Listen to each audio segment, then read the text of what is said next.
put mine on the way here or before I came here.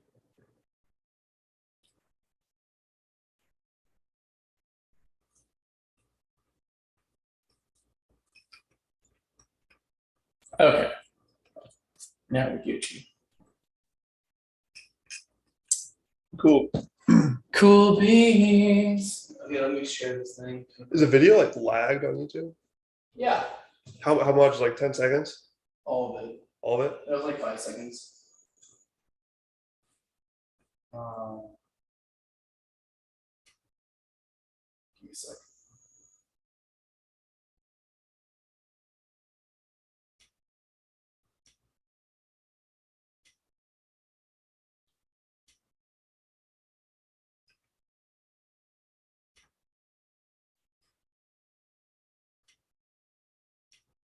Man, why is shilling so tedious? Okay. All right, let's go back to this thing.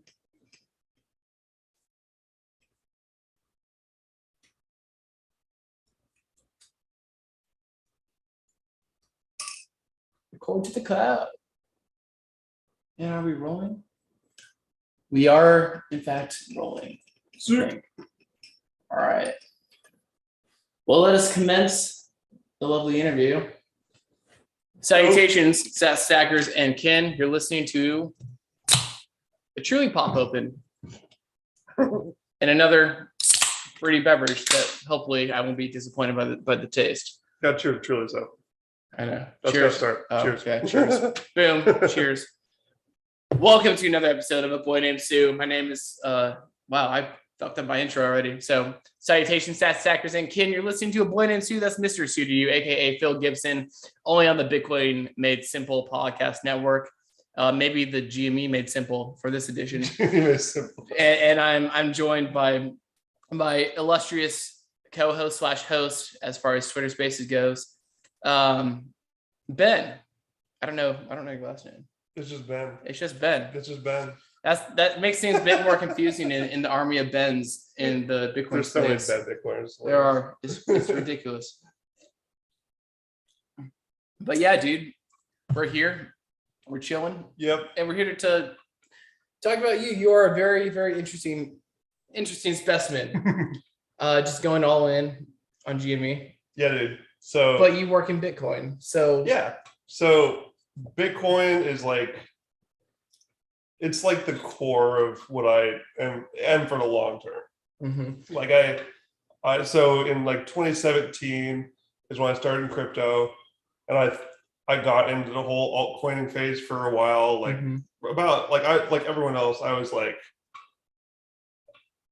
Bitcoin is for boomers. It's slow. It's bad for the environment. Boomer coin. It's boomer coin. Oh, yeah.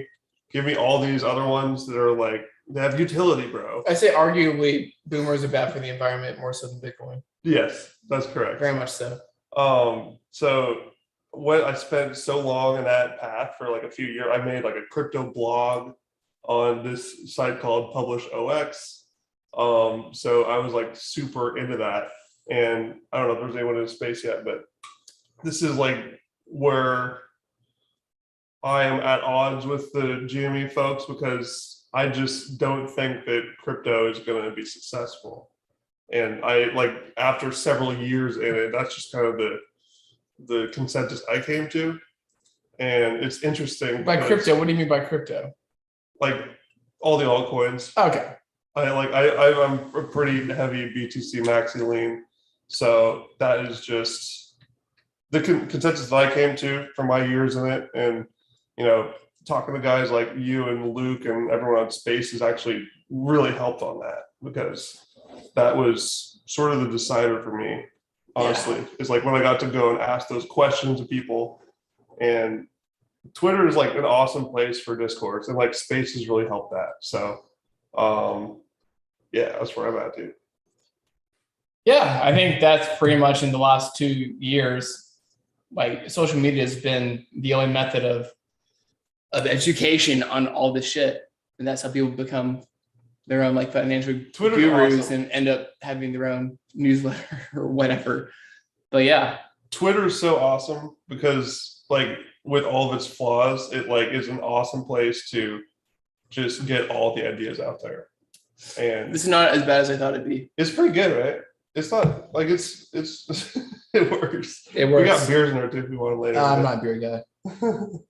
Anyway. But yeah, so are you smart and do you take self-custody of your Bitcoins? yes. So speaking of going through the full path of all the bad decisions early, I had most of mine on BlockFi for a while actually. Ooh. I got that off like I think. If you can try to speak into that thing. Is that on? Yeah. Okay. Yeah, like so it's when did I didn't really learn the dangers of BlockFi until like until you got wrecked. No, I never got wrecked. I mean I made money on it. So I got out before it got bad, but nice. I collected a bunch of interest and I was like, okay, this is sketch, I'm out. Remember money? And it was like shortly after the SEC cracked down on them. And like basically they had to just cut their rates way down. So I was like, okay, this is a perfect time to say the reward is not worth the risk. And just get out. Just got lucky. So nice. I'll take my interest gains. It was like, $600 or something of interest that I made. So I'm like, cool. Not 600 Bitcoin. No. It was 700, but I didn't get into BlockFi in 2010, unfortunately.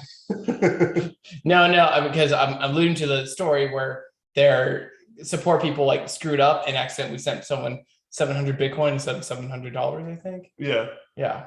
So that wasn't you. When did you start? It was not me. When did I?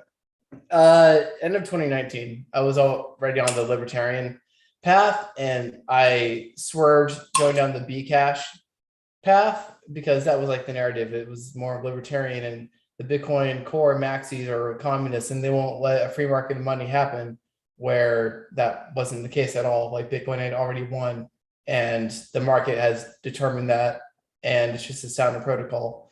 And I was saved by Guy Swan, the voice of Bitcoin. Guy Swan's the shit.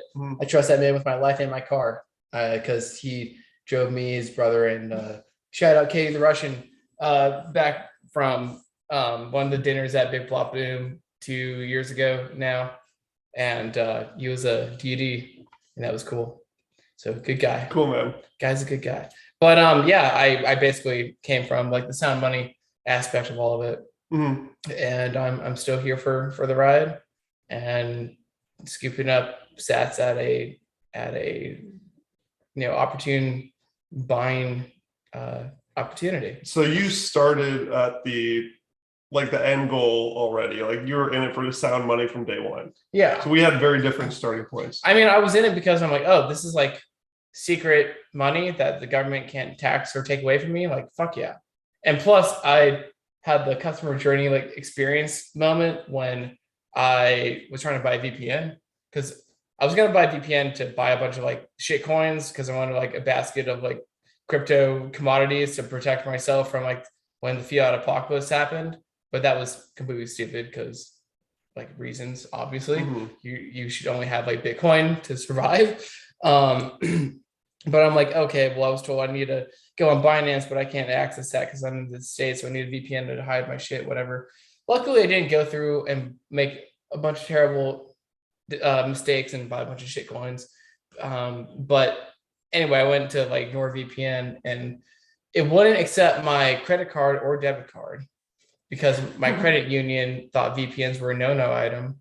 But after being on hold for 20 minutes after the lady that answered the phone was looking into it, I was just making the mental logical math in my head, like, oh, well, I'm probably being like shunned from buying this thing.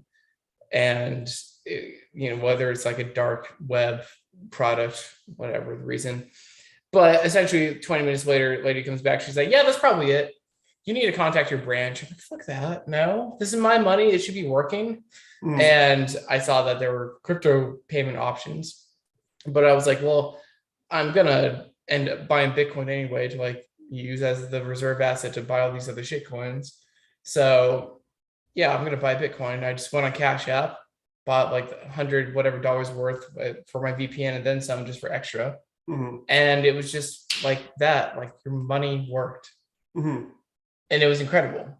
And it was just like, oh my God, this is like the best drug I've ever felt.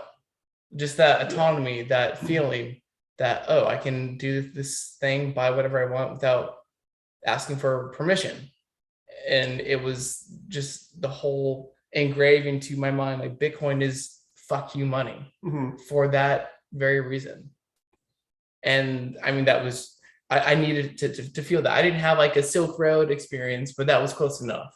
And of course, the whole sound money, Austrian economic thing of what the true mission is collapse of fiat money, collapse of central planning and playing God with people's lives by playing with interest rates or distorting whatever incentive that prevents prosperity from happening without the monopoly and violence trying to control everything and preventing a free society. So that's essentially why I'm still here. So you basically started with a huge head start of like understanding what Bitcoin's about. Yeah, like I had a totally different. I had much more of like the normie start. Number go up. Like number go up. Like, and that's why I was like, oh, like I'm gonna buy all these other cryptos for like, you know, diversification, and because they have very exciting sounding projects and they have very decentralized CEOs, as I like to say, because they all think they're decentralized, but they all literally have CEOs. I mean, that's why they made the pivot from calling it DeFi to CeFi, right? Or does CeFi stand for crypto? Isn't CeFi just centralized finance? That's what I thought, but maybe I'm giving them too much of a benefit of the doubt, and maybe they flipped the script and said, oh, it's not centralized finance, it's crypto finance. No, I'm pretty sure they call CeFi centralized finance. That's like what I thought old school, and then DeFi is decentralized finance. But which is so like, it's not even a misnomer, it's just a poor marketing thing. I don't know. Anyway. I mean, it worked on me. Like, to me, it sounded like interesting. Like the whole space just has so much marketing in it, which like for people like me that don't come in with the sound money and freedom, you know, already, you know, figured out like you did when you came in. Like for me, I was totally in it for number go up, and like the next step is like, oh, like these look exciting, like these cryptos will like fix the world, and like then you start eating all the marketing speak. Yeah. And it takes a long time to figure out where the real bullshit is. Like it took literally like 4 years for me to like, I think around 2020, I was like, okay, like, yeah, I definitely need some Bitcoin. And I still had, you know, some other cryptos, but I was like, I understand like Bitcoin enough. So like, you know, the hard cap is gonna fuck shit up at some point. Like things are gonna go down once the game theory takes off. And I know Luke is really big on this. He like just fully believing that everything else is just gonna just wipe out, and like the big money just gonna go all into Bitcoin. Yeah, it's the same reason why every currency in the world is going to be eaten by the dollar, because that's where liquidity, where money is going to be treated best. So what's your take on I know Luke has been trying to do the the Bitcoin milkshake thesis. I believe that. What's your take on that? Because I've been waiting to read it. I haven't heard him really explain the whole theory. Do you have any idea of it? I've been waiting to get him on my show to discuss it. I don't know the full ins and outs, but I mean, we agree. I think it's just a matter of like the time scale difference, because people like Todd Magoo say dollar is going to stick around for at least 80 to 100 years. And I think that's more of a realistic approach of where things are going to go.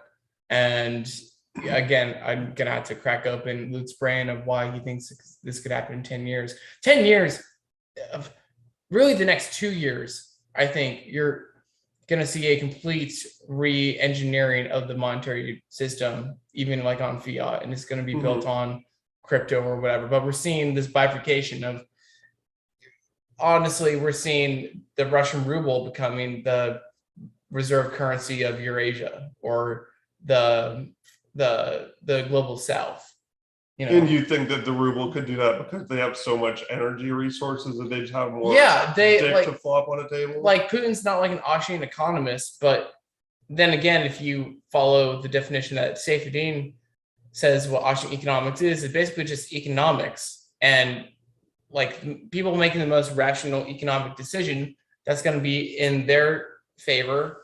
And in Putin's in Putin's mind is whatever is best for Russia, because his stance is strong state, strong economy. And they happen to sit on the world's resources.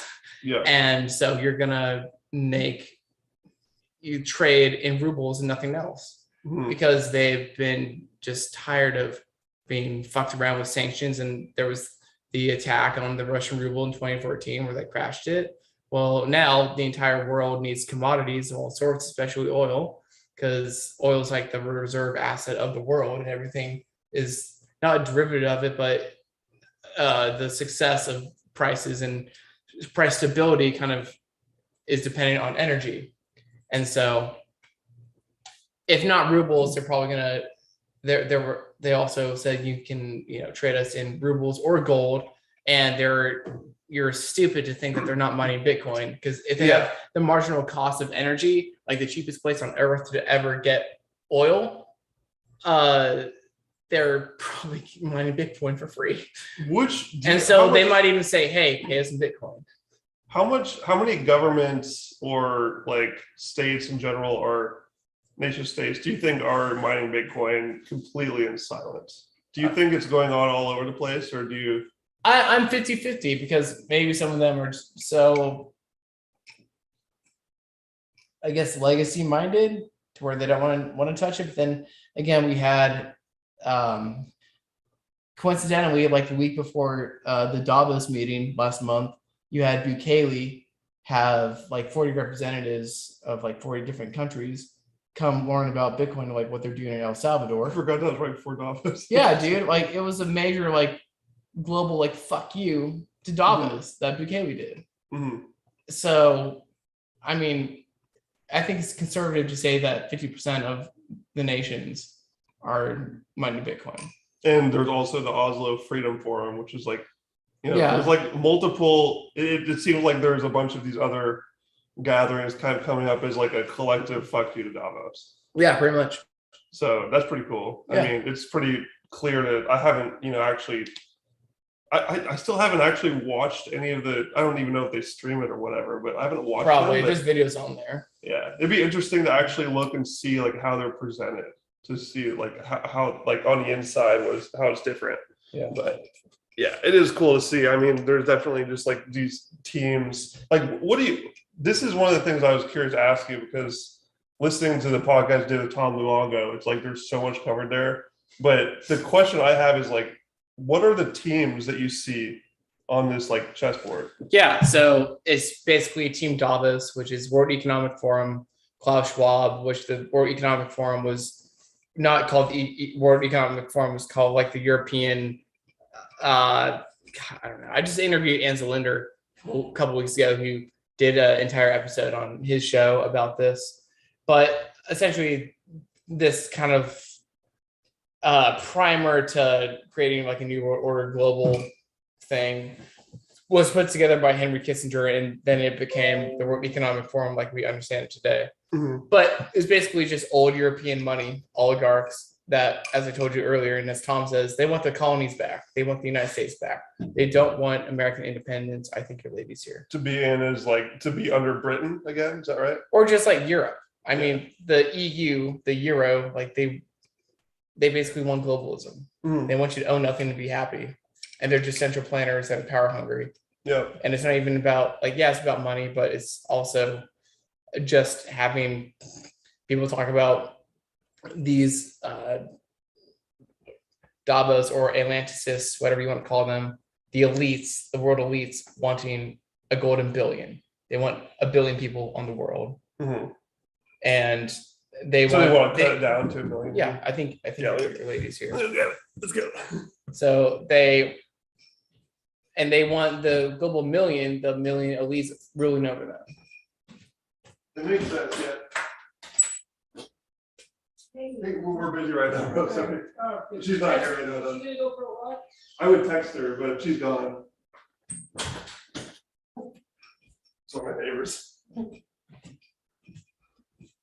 But so, do you think that everything is like sort of a mixture of like all the things that we see happening on that like high stage is trying to figure out if or trying to find ways to just cut down that population?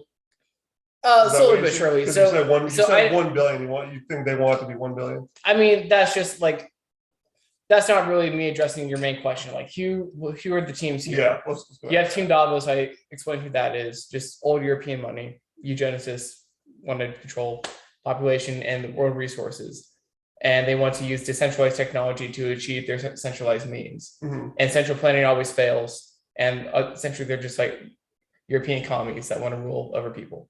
And you have that. Then you have Team Fed, which the Federal Reserve, as shitty of a system as it is, it's still ironically a decentralized system because the shareholders of the Fed are the regional like banks and commercial banks, and they all have like their own cartel. Like the Federal Reserve was created to form a banking cartel, and you have Davos trying to pass policies, especially during COVID.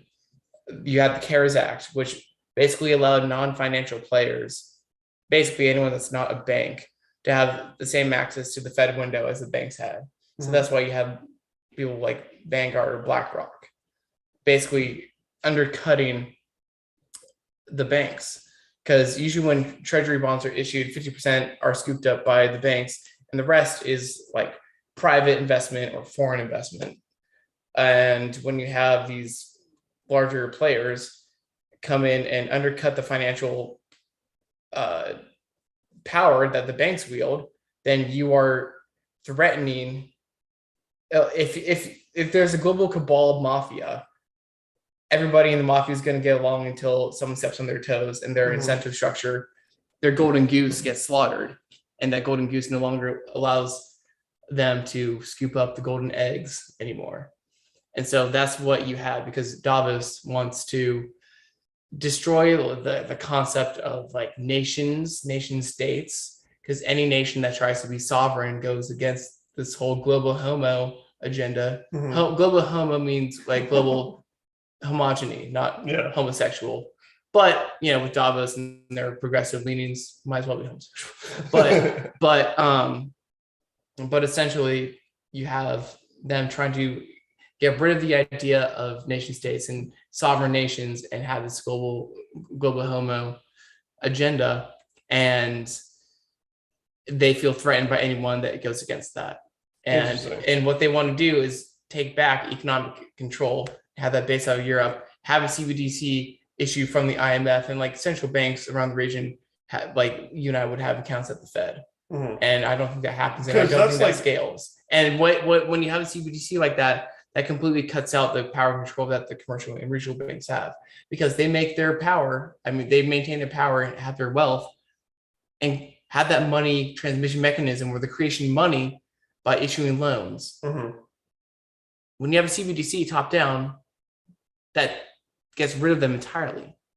So the CBD, if the Fed did a CBDC, it would crush the banks, right? Yeah, the banks would get crushed by that. Powell does not want that, and people that put Powell in place, whether that's Jamie Dimon or like whoever else, they don't want a CBDC. Now they might come out and say, "Yeah, we're doing research and we're looking into this." That's just them playing politics. Yeah, they have to. All the headlines are just like you just look at them to figure out what the big guys are trying to do. It's fear porn, and it's a distraction. That's all it is. But if the CBDC were, like, do you think it's going to happen? I kind of go back and forth on this because, like, it's going to happen in Europe.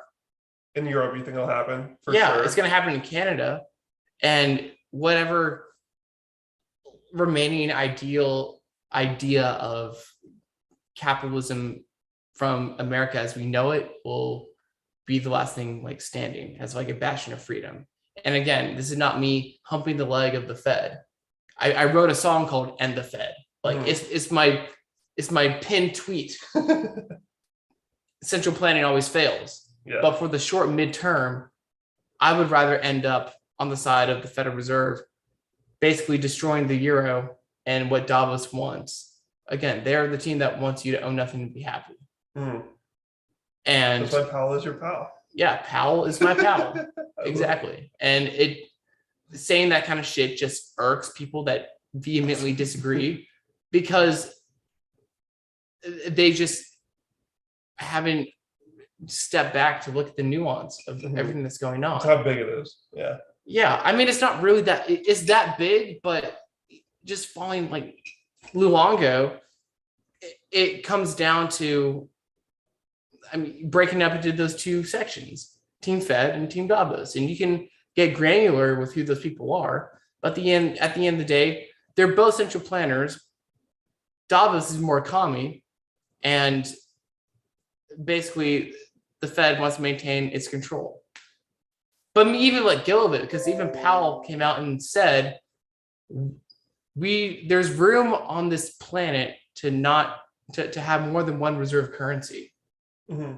And you're going to have basically like the ruble and the dollar competing with each other, or even like the yen or whatever.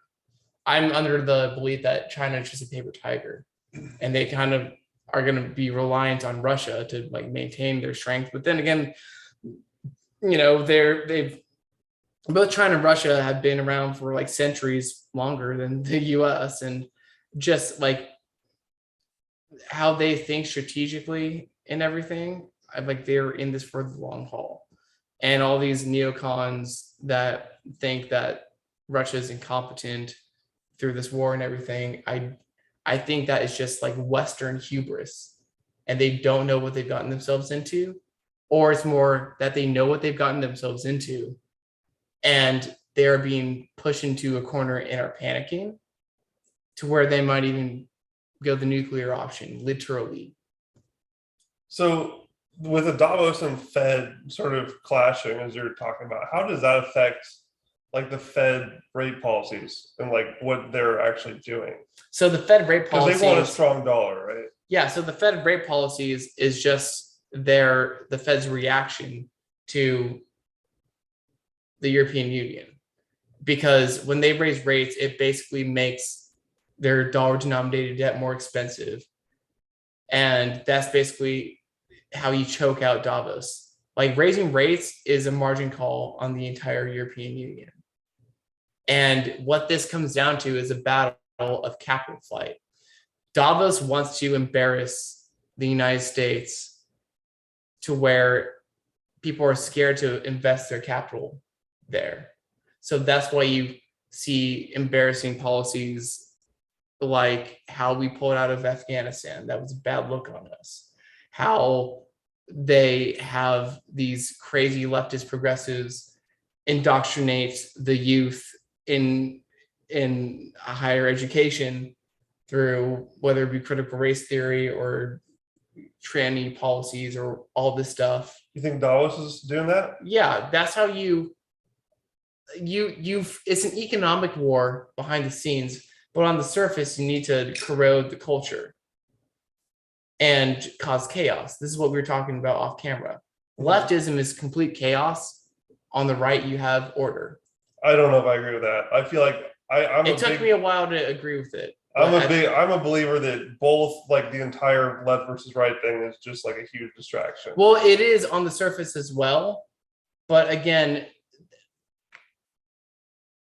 like the root of it is right is order, left is chaos. I agree that party politics to an extent, like when it comes to voting for president, although I think this is going to change, like with this coming midterm election and the 2024 election, it's going to be more focused domestically in the United States to separate us from the tyranny that Davos wants to put on us. But before that, it was a distraction, red tide versus blue tide, going to war.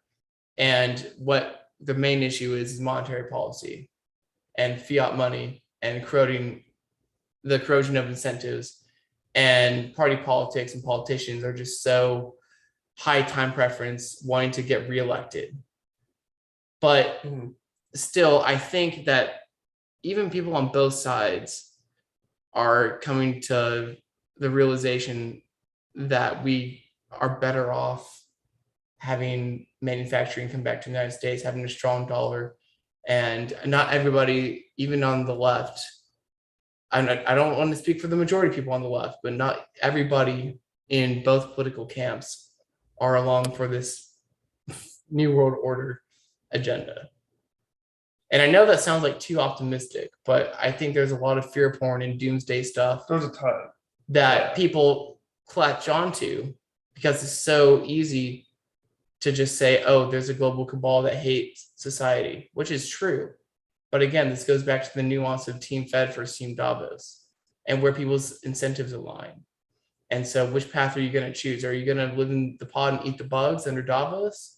Or are you going to actually live in this repricing, rebuilding, not to conflate with Build Back Better, but this rebuilding of America? You can say Build Back Better. In the slow process to have like sanity in prices and markets and have this forced recession to get rid of all the zombie companies and malinvestment. And yes, Build Back Better on a new monetary standard that may have Bitcoin involved in it. And that's kind of like, it seems like the collapse of all the bullshit is just like a necessary step. So that's why I don't even feel bad like cheering it on at this point, because everyone knows it has to happen. It has to happen. Like it's a happy medium between the collapsitarians and reality. Mm-hmm. You know, collapsitarian. Yeah, because you have like anarcho-capitalism and libertarians, and some people that are just so black-pilled and we're just fucking have it all burned down. Mm-hmm. This strong dollar is a happy medium, for lack of better words, but that's kind of where we're at. And I'd rather have that and have this collapse be an opportunity where you see money move to where it's going to be treated best, and you have sanity in prices come back. Mm-hmm. And sanity of investment, and it's just going to be new soil for a rebirthing of America. And that's where Bitcoin comes down to, is because there's so many people with different, beliefs and thought process of how deep the hole goes. Like you and me disagree a little bit on that. Like I don't, and you've done more research on it than me, so that's. And honestly, I was where you were like not too long ago. Like it wasn't until I heard an interview with Tom Luongo in October last year. Yeah. And then it went down that rabbit hole, and it took me like 3-4 months to like write an article, basically summarizing like a series of podcasts he did. And then I put more of like a Bitcoin-esque focused twist on it. Yeah. But my point it's a journey. Not everybody can like give a shit, or they should if they give so much shit about this fear porn. Mm-hmm. But not everybody wants to put in the time to actually learn the trajectory of where things might go and why we should lean more towards on one side than the other. I guess my point is more that like, we can debate all day about whether every single problem it comes up to Davos and the Fed. Like, I'm not quite in that camp, but everyone in Bitcoin can like agree that if we can just fix the money, like all of the garbage will just melt away. Yeah. That's like one of the main things I've just been pumping like crazy on Twitter. Just like, and this is where the crypto comes back into it, is where like every single one of these crypto coins is saying like, it's going to fix this thing, it's going to fix that thing, it's going to fix this thing. But it's all just, like very tangential things. Yeah. Because when you have it all comes down to the money, like for everything, like people that are into NFTs and like a lot of the GameStop folks that I love and follow, like the NFTs is kind of like their introduction to the crypto world. And it's like, oh, this is great for artists. Like this gives artists so much power back, and it helps them monetize. And that's like exactly where I was as well when I was like early on, because everyone wants artists to be more rewarded. Yeah. Like, that's where we all want to be. But the root of it is that the money is messed up. Yeah. And I was just reading the Bitcoin Standard like last week, a passage just about that, about how in like during the Renaissance, like these parts around history where the best art was made was when the money was the soundest. Yeah. Like there's a very high correlation there. Yeah, because when your money works and it provides you savings, you have more time to invest into the things that you care about and that you're good at. Yeah, much lower time preference, and that's like a big mantra for Bitcoin, is like lower the time preference, because right now everyone is like on the hamster wheel. manically high time preference because they have to like struggle just to survive and pay rent and eat. And The like struggle is real. The in- struggle is real, man. and like trying to like throw NFTs onto that is like a way to like, if you're a starving artist, like trying to NFT everything might be like a temporary like moneymaker. Like if Yeah. you know, I'd argue that we're past the early like hype phase where like everyone's making tons of money on that. Like I'm sure some people are Oh, it's making money done. on it. I mean, It every feels crypto fucking- has gone to zero or is going. And this is why I would love to. When we did our last space and had like a lot of the NFT folks from the GameStop stuff, this is why I want to have them in, because like, I mean, I'm sorry, but like they're all brand new. It was like, Yeah. This is healthy. I mean, you got to touch the stove and get burned and then kind of realize. And people approach it at their own pace. I was literally, it took me freaking 4 years to figure out that like Bitcoin is the fixer of it all. Yeah. And like it going, you know, having all these, and people will say like, oh, Ethereum, and we can like kind of transition into the Ethereum chat here. But the reason why I think that Ethereum is just, you know, totally a waste of time to put any focus on, and will also eventually just collapse under its own weight, is because it's like trying to do everything at once. Yeah.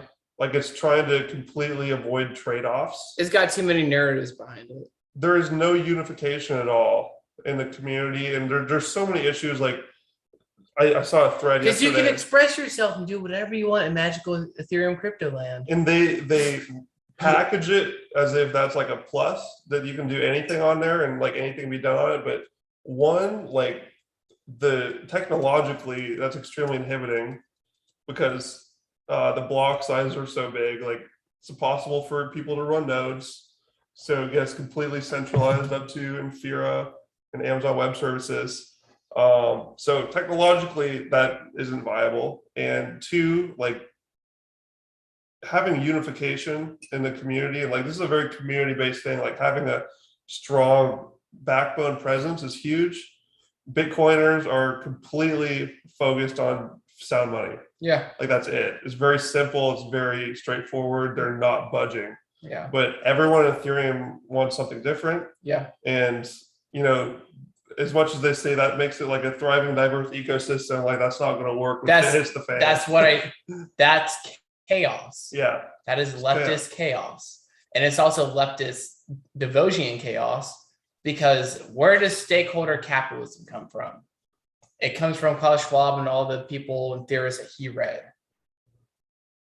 And so it's this paradox of, you have this strong community. I mean, not so strong if everybody wants different things. But let's say that you have a strong, friendly community and everybody's together and hoorah and want to work together to achieve their goals.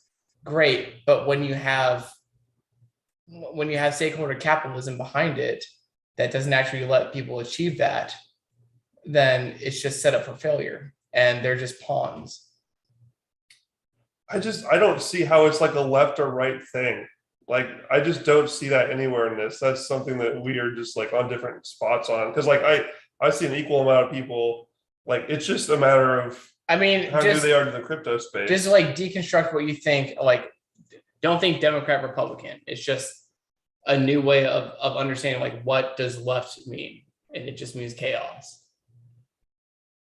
I don't really have like a super deep understanding of like the definition of each side, but like, I mean, I actually posted a Simpsons meme earlier. That, let me pull this up. This is exactly.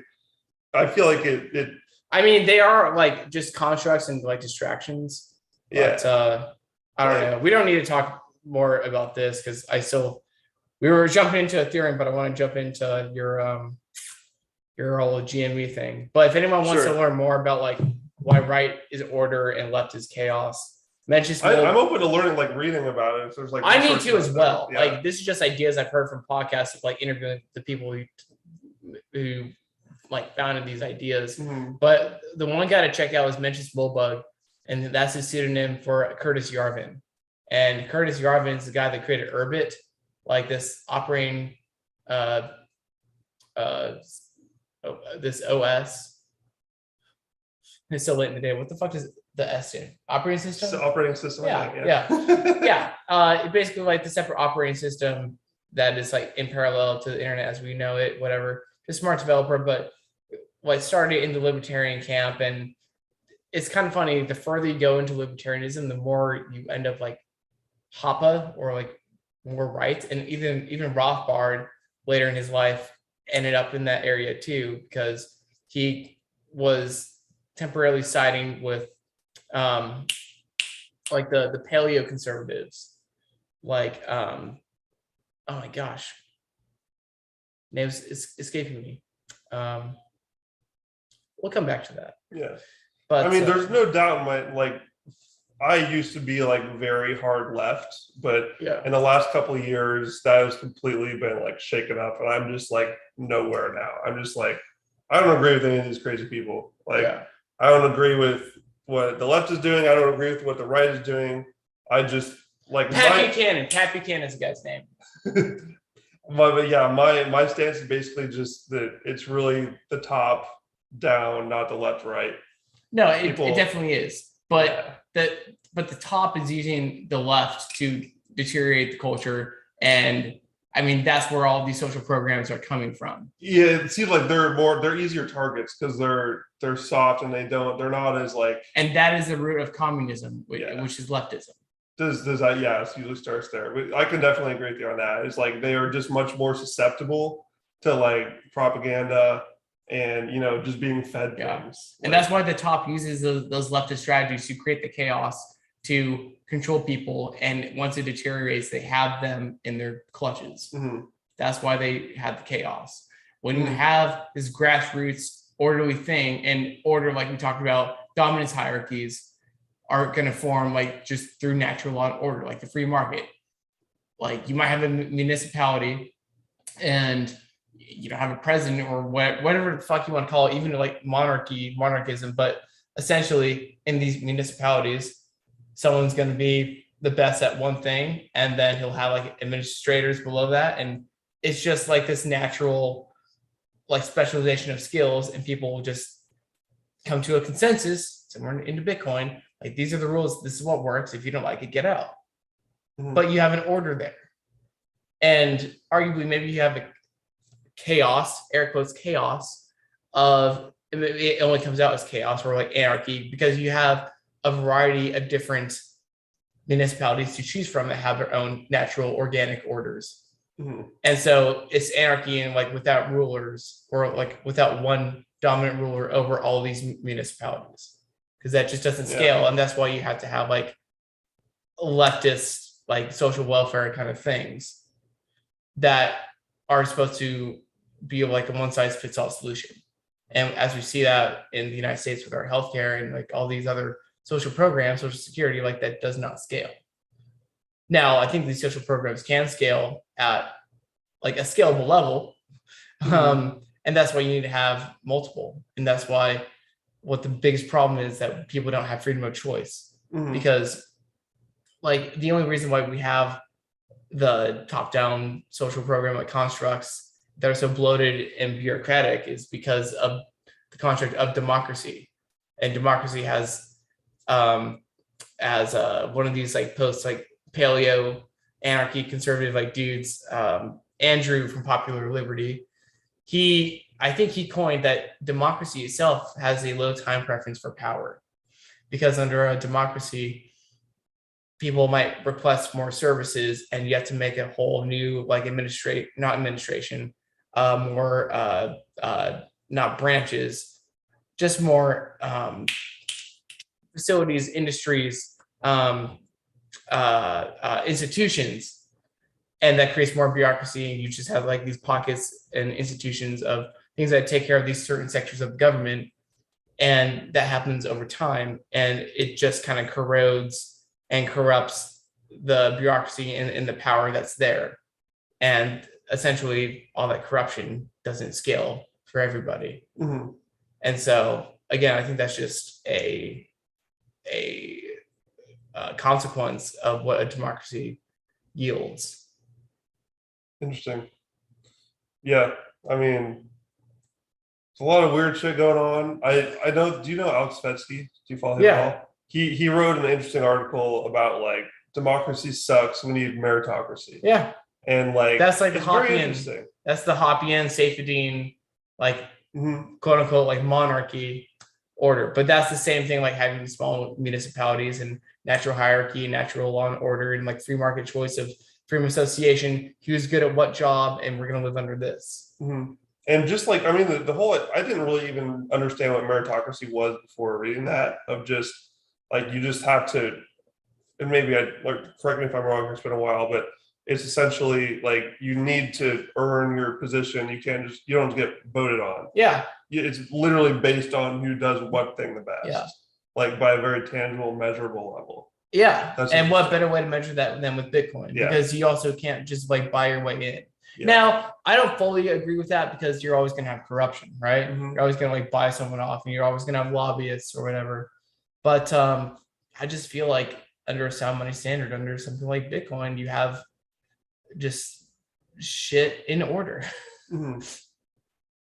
So what do you think, pivoting just slightly, but still sticking on that, I'm curious, like, how do you think that if we can assume that Bitcoin will be what the free market goes to, like, I want to have a little bit of gold as a hedge, but I don't think it's going to win. I feel like Bitcoin's going to win a battle. How do you think that affects, like? You're definitely going to want gold. I don't have gold, but that's what the world knows. Like the world reserve asset is energy, oil, and gold has just been a staple because it's been the best money for centuries. Yeah. And Bitcoin Bitcoin and gold benefit from each other. Yeah. And to me, it's just like a question of like, I know a lot of people get into Bitcoin through the gold route too. That's kind of one of the things that pushed me more toward Bitcoin was, have you heard of Mike Maloney? Yeah, 10th Amendment Center? Yeah, I think so. Yeah. But he's a total gold bug. His YouTube series called The Hidden Secrets of Money basically just gives a complete case on why fiat is garbage and why it's always going to be garbage, and gold fixes everything basically. But as I was watching that, I was thinking about Bitcoin the whole time, and I was like, wow, it like literally checks all these boxes he's talking about. I think he's missing Bitcoin. And oh, that's funny. Keep talking. But he basically, he talked about why he thinks gold is a solution, which I don't think it is. Oh, is it the phone? The thing about the gold bugs is that we all agree, the Bitcoiners and the gold bugs completely agree on the problem. We just disagree on the solution. So I think that's a totally stable ground we can stand on together. Like there's a ton of stuff I agree on with the gold folks, and including Mike Maloney. I love that guy. He taught me everything about like sound money. To be, he was like the first one that got me, and that was like, during 2020 when I was telling, that's really like kind of when I was like just getting pushed over the edge of like crypto to like, okay, like Bitcoin is really the one here, because sound money is something the world really needs. Yeah. People are going to figure that out, that they need this. It's not like a knick-knack, token thing. It's like literally the money that will fix the world. It's the money, stupid. It's the money, stupid. Yeah. And so, I mean, I also want to get just a big old bar of gold. I just want to hold one in my hands. Yeah. So what was that, like 50 grand or something? Expensive. But it's powerful. Yeah. And it's kind of a question of like, will the boomer, because most of the boomers would agree that gold is a sound money, and most of the in general, like the millennials would be more on the Bitcoin side. So it's like, which of those sides pick will win? I think it's just more of a matter of looking at reality in the world that we're in and how you deal with it. Yeah. I haven't looked too into like the value proposition I understand the value proposition of gold, but I also understand the value proposition of Bitcoin, mainly like, the medium of exchange aspect. But I love saying that gold is a shit coin and real estate is a shit coin and all these other, sound investment staples are shit coins because Bitcoin's the only thing that wins, but that's not the world that we live in. And sure, ultimately Bitcoin should replace gold as it is, but I mean, central banks have been stockpiling gold in the past couple of years for a reason. I think there's still a demand in it, and until that demand is gone, like we're still going to live under a quasi gold standard. I view real estate and gold really differently. I feel like gold has enough monetary traits going for it that will give it a pretty strong value. I mean, until like Bitcoin takes over everything, and then it's like, why would we use this anymore? But until then, I would be much happier holding gold in real estate, because to me, real estate is just like a mega bubble. Yeah, well, I mean, real estate in what it is in itself, like having your own land and home and everything, that's valuable because you need it to survive, and it's a expression of your self-sovereignty. And as Tom Longo says, being ungovernable because you have your own land and everything. So it's great for that. But this goes back to, the forced recession that Powell's trying to do and like build back better the responsible way and repricing of assets and real estate. The repricing is it. That's it. Everything is so overvalued, and real estate being one of them. There's definitely going to be because of corrupt monetary policy. Yeah, it'll have a floor of demand always because people need a place to live. But the supply is ridiculous. It's crazy. Yeah, and it's just had so much liquidity just pumped into it by all these people that are just trying to escape inflation, which is jack the prices to the moon. And I think that you're going to see a downturn in the price of real estate, because I was listening to this interview that Daniel DiMartino Booth gave at this gold conference, and the supply of new houses has not hit the market yet. The supply of what? New houses? Yeah. So commercial and residential real estate is going to take a hit soon. I've been seeing some tweets out there of like some lines doing some weird things on some graphs. That make it look like we're getting mighty close to a big thing happening in real estate. Yeah. I mean, that's also like in everything too. Yeah, but exactly. Real estate definitely needs to happen. But there are a lot of eyes on real estate though, because that's like a big deal. Like if that starts taking, that's going to change lives in a big way. People are going to be paying attention. It's not like, like bonds or something that like not a lot of people on the street understand. But when they see rent prices going down, they're going to be interested in it. Yeah. And that's kind of that's another question for me. Maybe you can kind of fill in some blanks for me here, but we got to get to your GME and Ethereum shit eventually. It's too interesting. Real quick, I'll make it a super quick one. So one of the things I'm always thinking about is we've got real estate, which I strongly believe is going to just dump eventually, and which a lot of millennials and new home buyers are like hoping and praying for because they want to get a cheap house. Yeah. But at the same time, we got BlackRock like watching from over the hedge. Like they want to eat up all these new properties. I feel like BlackRock and other giant money managers are going to be trying to scoop those up. So how do you think that's going to? Do you think it'll just be literally like a battle between these big hedge funds trying to just like how it's a battle between the Fed and Davos? Yeah, there's battles everywhere. So this is one that I'm interested in. That's like a microcosm of what's happening. I think, well, maybe macrocosm because it's BlackRock. Mm-hmm. But again, that doesn't, like, at the end of the day, the market is like the essence of truth, even though that doesn't negate how real estate is overpriced. If you're still going to have more prices, more homes come to market, that's going to dump the price. And BlackRock and all these people trying to buy up homes are going to be left with the bag. Mm-hmm. Right. And essentially in that, and with interest rates going up, and they're going to keep going up, like there's no signs of it stopping. I am predicting a announcement of 100 basis point raise at the next FOMC. So? Yeah. I'd like that. Give me chaos, dude. Yeah, dude. I'm just praying for just total, just like rip the Band-Aid off. Yeah. Yeah. Until savings rate is at 8%, you're not going to see easing. Mm-hmm. So, these people be damned, because who's the old boss that has all the monetary tools and powers? The Fed. Mm-hmm. Hello, dude. It's so interesting. It's crazy to watch it all happen. Should we pivot here to one of our other topics? Yeah. I'm gonna take a list, but do it. But tell the people about your GME story. Perfect, dude. Yeah. So I just think that So starting in January 2021, and everyone watching, the bathroom's right here, so I'll continue talking to Phil while he's pissing. GameStop is a very interesting beast. So everyone heard about it in 2021. It was this huge story. It got shorted to shit. It's like 140% reported, I believe.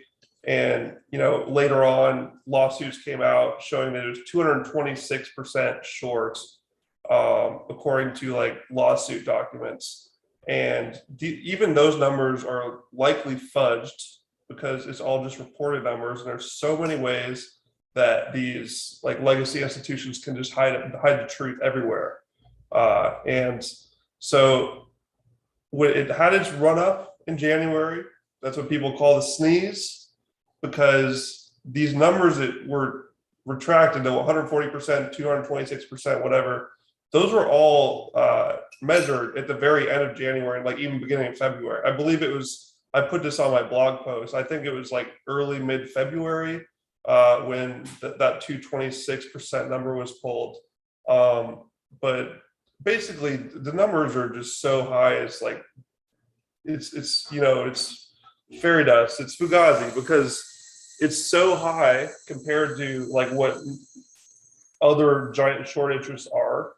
Like when Tesla in, what was it, 2018, 2019, I think Tesla was like 20% short. And when that squeezed, it was enormous. It was like a massive move upward over like years. And that's when 20% was considered like a large short interest. So the fact that was 20%, now we're talking about 10 times that much. And it's like become a global phenomenon of these hundreds of thousands and millions of people seeing this as an opportunity to basically get like a free win against the big dogs mathematically. Oh, sure. Thank you, Fred. I just realized I'm manspreading on camera. This is great. Perfect. Looks great, dude. I think so. But yeah, I mean, like mathematically, everything is completely stupid. Like it was hundreds of percent short in January or January/February, like after the big move up. So the short interest is insane. The apes. What do you mean by short interest? Sorry if I need to make you like explain everything that I missed when I was gone. Just like the percent, like I would want to pull up the definition to make sure I don't get like words wrong, but just like the amount of, do you understand how shorting works? You basically bet on the price going down. Yeah. So the hedge funds, they're betting on it going down. So they sell the thing, they borrow the stock, they sell it first, and they buy it back later. She might be back. So the plan is they want the price to go down so they can buy it at a smaller price. Mm-hmm. And the way the connections they have, like the market makers like Citadel, they have the ability to just print synthetic shares out of their asshole. So they just like continue selling these onto the market first. They route all of the buy orders onto the dark pool, which is like a place where The dark pool. the dark pool is what it's called. Is that Leah? Hi, sunshine. Hello. Hi. Welcome over. Hi. Hey, how are you? Oh, visitors. Woo-hoo. I'm going back to the pool, so I'm Amazing. trying not to drip through here. You're Hi, right. Leah. I'm Phil. Hi, Phil. You're, Nice to meet you, you're, man. you're on TV. Look at you guys. Yes, This we're doing is it. killer, We're right? doing it. This is the way to do it. What are you watching? Exactly. No, we're talking. We're We doing are a we are the podcast TV. thing. Yeah. It's like a totally chill podcast. Well, hello, podcasters. What are we podcasting about? Everything. Everything in life. All right, And what shall more. we talk about? We're talking about why he's a GME. Talking about fanboy. GameStop, we're talking about Bitcoin, we're talking about everything. Got it. All the This is things. Great. Yeah, Give them your spiel. I will. You'll convert the masses. Yeah, so I mean, the disagreement that people like Luke have with me, Luke Mikic, and probably you as well, and like pretty much all the Bitcoiners, to be honest, was the Bitcoin crew believes that like they won't let the squeeze happen. Like someone's going to step in, they won't let all these people get rich. And I put a long portion of this on my blog post. I just believe there's so many, like, we love to talk about incentives in Bitcoin. There are a lot of incentives there for them to just let it play out, because a lot of the big players here will benefit enormously from this. Like just one example is the capital gains tax. Like, if they were to let this thing go and let the books balance, like, keep in mind that You're saying the IRS wins if they do the short probably squeeze. like, Okay. yeah, I mean, Duh. just anyone that benefits from high amount of taxes, because, like, if the squeeze occurs and the price goes to the moon, and when the people holding a stock sell, it's going to be like enormous capital gains taxes, and they would love that. That helps them. That's free money for them. So they're positioned to benefit from that. And there's plenty of other parties involved. You have to look at all of them. But to me, like, I mean, to me, the only downside, like, risk is, like, and this is when I compare Bitcoin and GameStop, like, from a risk analysis. I do think that Bitcoin is the safest thing out there, because you don't have these third parties you need to even worry about. Like, it's yours. You pull it to cold storage and it's gone. Like, they can't do anything with it. By the way, plug the Bitbox 02 by Shift Crypto. Use the promo code Bitcoin Made Simple, all caps, no spaces. Probably not, but that's just a fun thing to say. You get 5% off at checkout. And I probably should have plugged that at the beginning of the show. Now I'm gonna have to edit and put it, like, stuff in a still, or we can make this the beginning of the podcast and just, like, go that much longer. There we go, dude. Yeah, I'll just try to show it like 4 more times. Yeah, we'll I'm stop. supposed to do the beginning, middle, end. We'll do 4 at the very end, all back to back. Yeah, right. But yeah, I mean, to me, Bitcoin's the safest because you don't have any risk of wondering what any big dog is going to do. Doesn't matter. Like, they're just going to all make noise and things are going to shuffle around, and the price will be volatile, but at the end of the day, that's your asset. It's in your custody. And with GameStop, there is a little bit more risk there because no one knows how it's going to go down. I believe that there's, and like most people believe that are deep in this, aren't too worried about it because there's enough factors to where the incentives are good. But it is a risk. We don't know. Like, I mean, there's tons of things shifting right now, so things can happen. But the risk reward, to me, like, the upside of GameStop is, like, bonkers, because you have, like, the factors involved here. The people on Reddit own, like, at least 10x of the float of shares. So mathematically, it's just insane.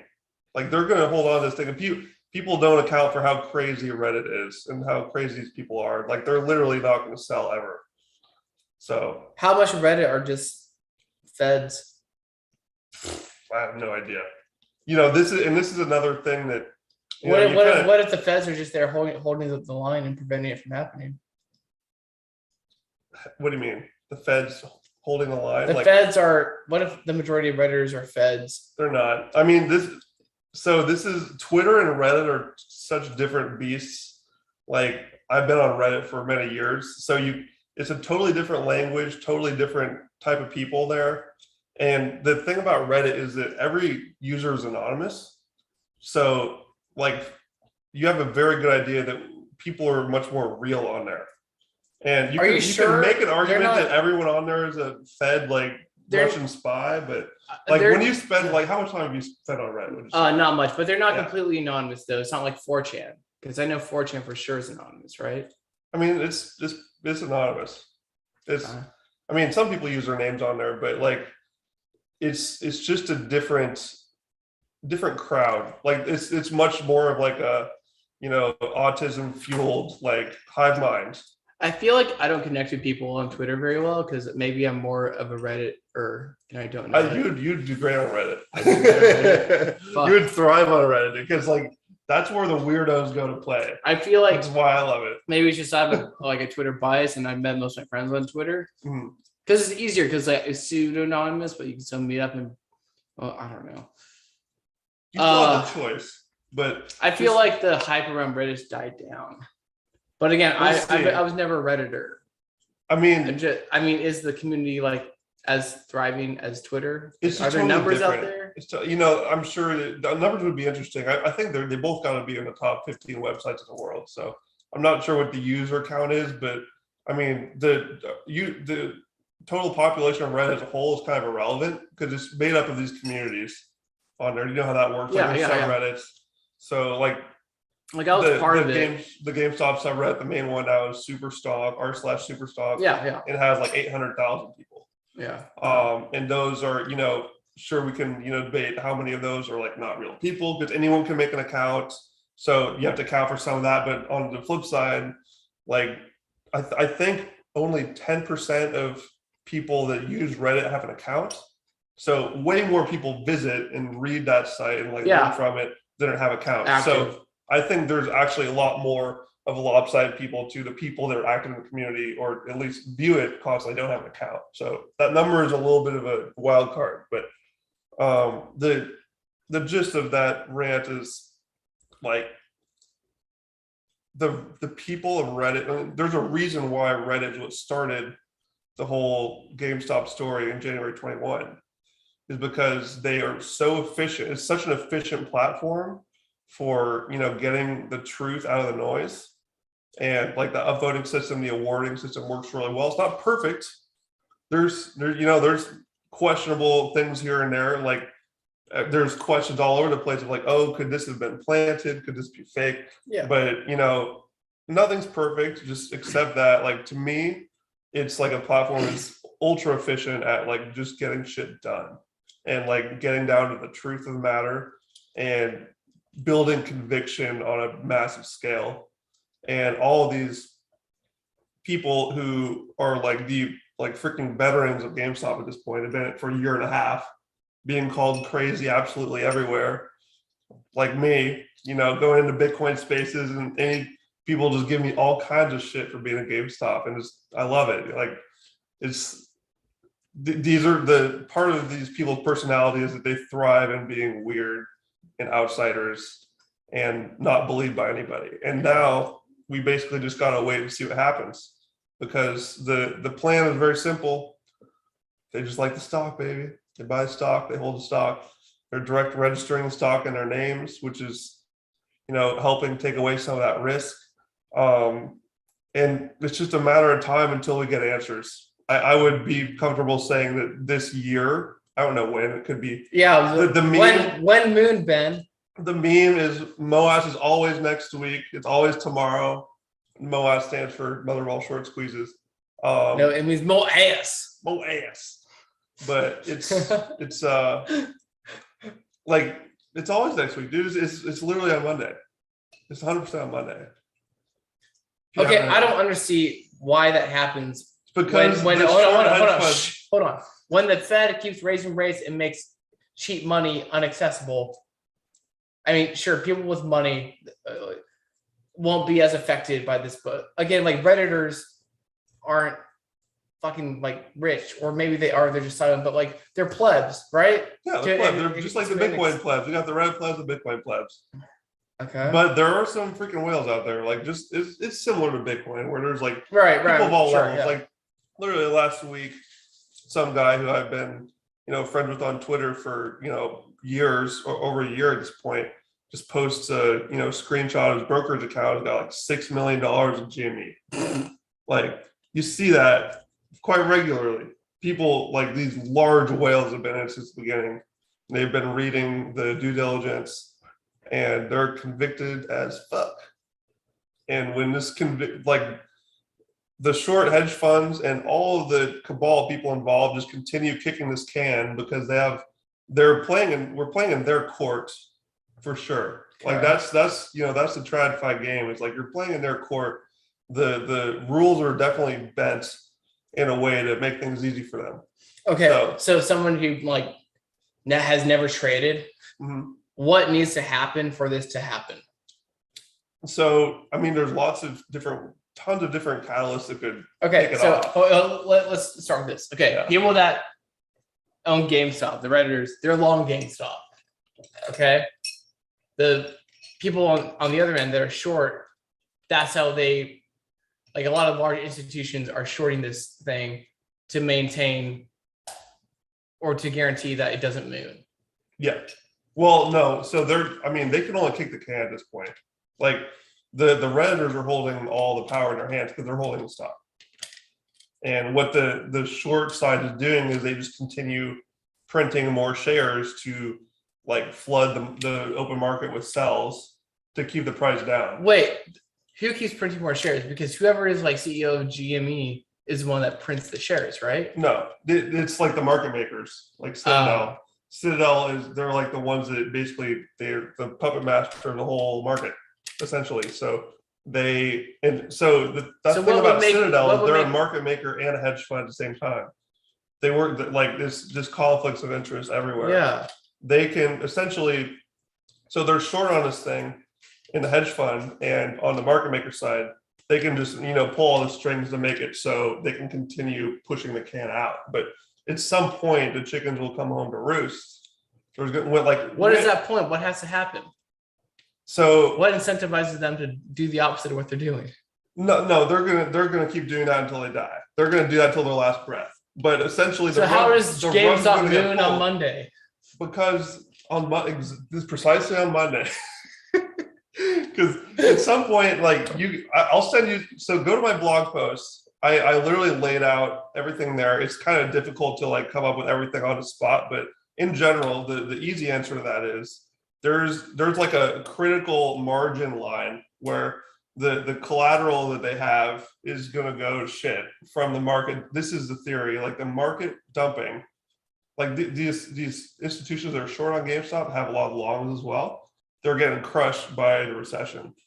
And when we get a serious drop in the broad market prices, their collateral goes poof. They're going to get rug pulled by the prime brokers above them, because it's like a hierarchy. You got the hedge funds, the prime brokers, the Fed, and the people above them do not want to foot this bill of a bunch of crazy people on the internet. Jerome Powell sure as fuck doesn't.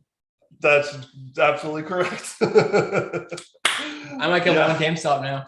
Yeah, I mean it's a huge crazy story. I definitely recommend you read up some of these actual smart people talking about it.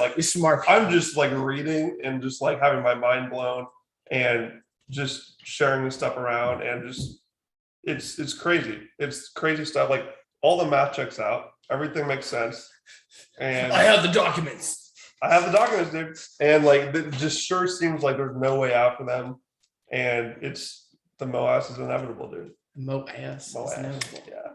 But to me, it's very extremely smart risk reward. Wait, play. So basically, and that doesn't even take into account the actual company is dude, it's solid. I have certain disagreements with pieces of it, like the crypto side, which everyone who follows me knows that.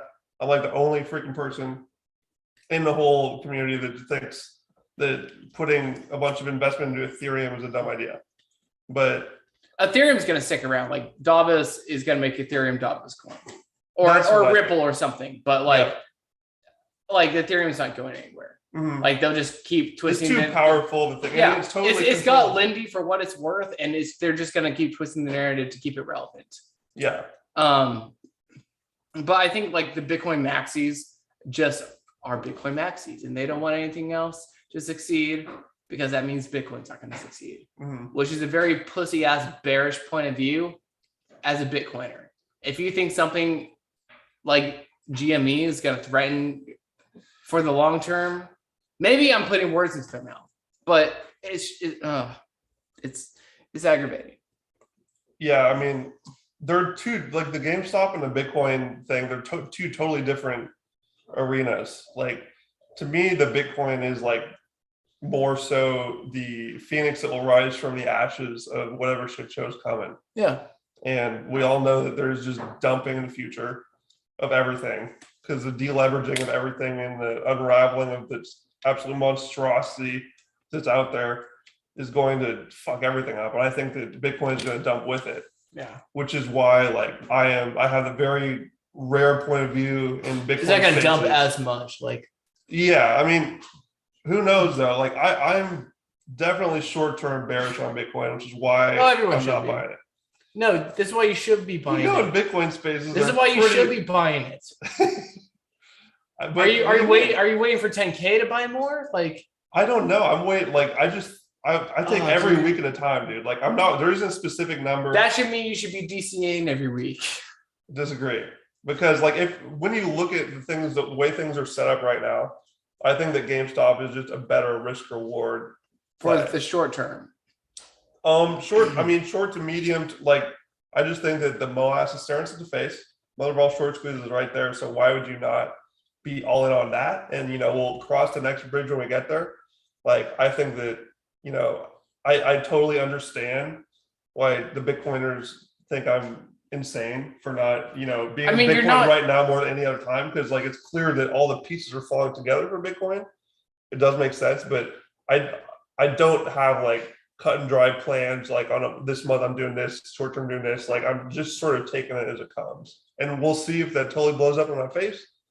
Maybe it does, maybe it doesn't. Like, for what it's worth, I tell my parents mostly, I try to talk them into getting a little slice of GameStop, but people like my parents who don't follow this stuff at all, I just tell them to DCA Bitcoin, because it's easier. It's more simple, and I'm more like, I'm 100% sure that'll be, well, I don't know, 99.9% sure that's going to be the best long-term play. Yeah, because it's going to be able to survive everything, because it's the safety boat in the madness, which I totally agree with.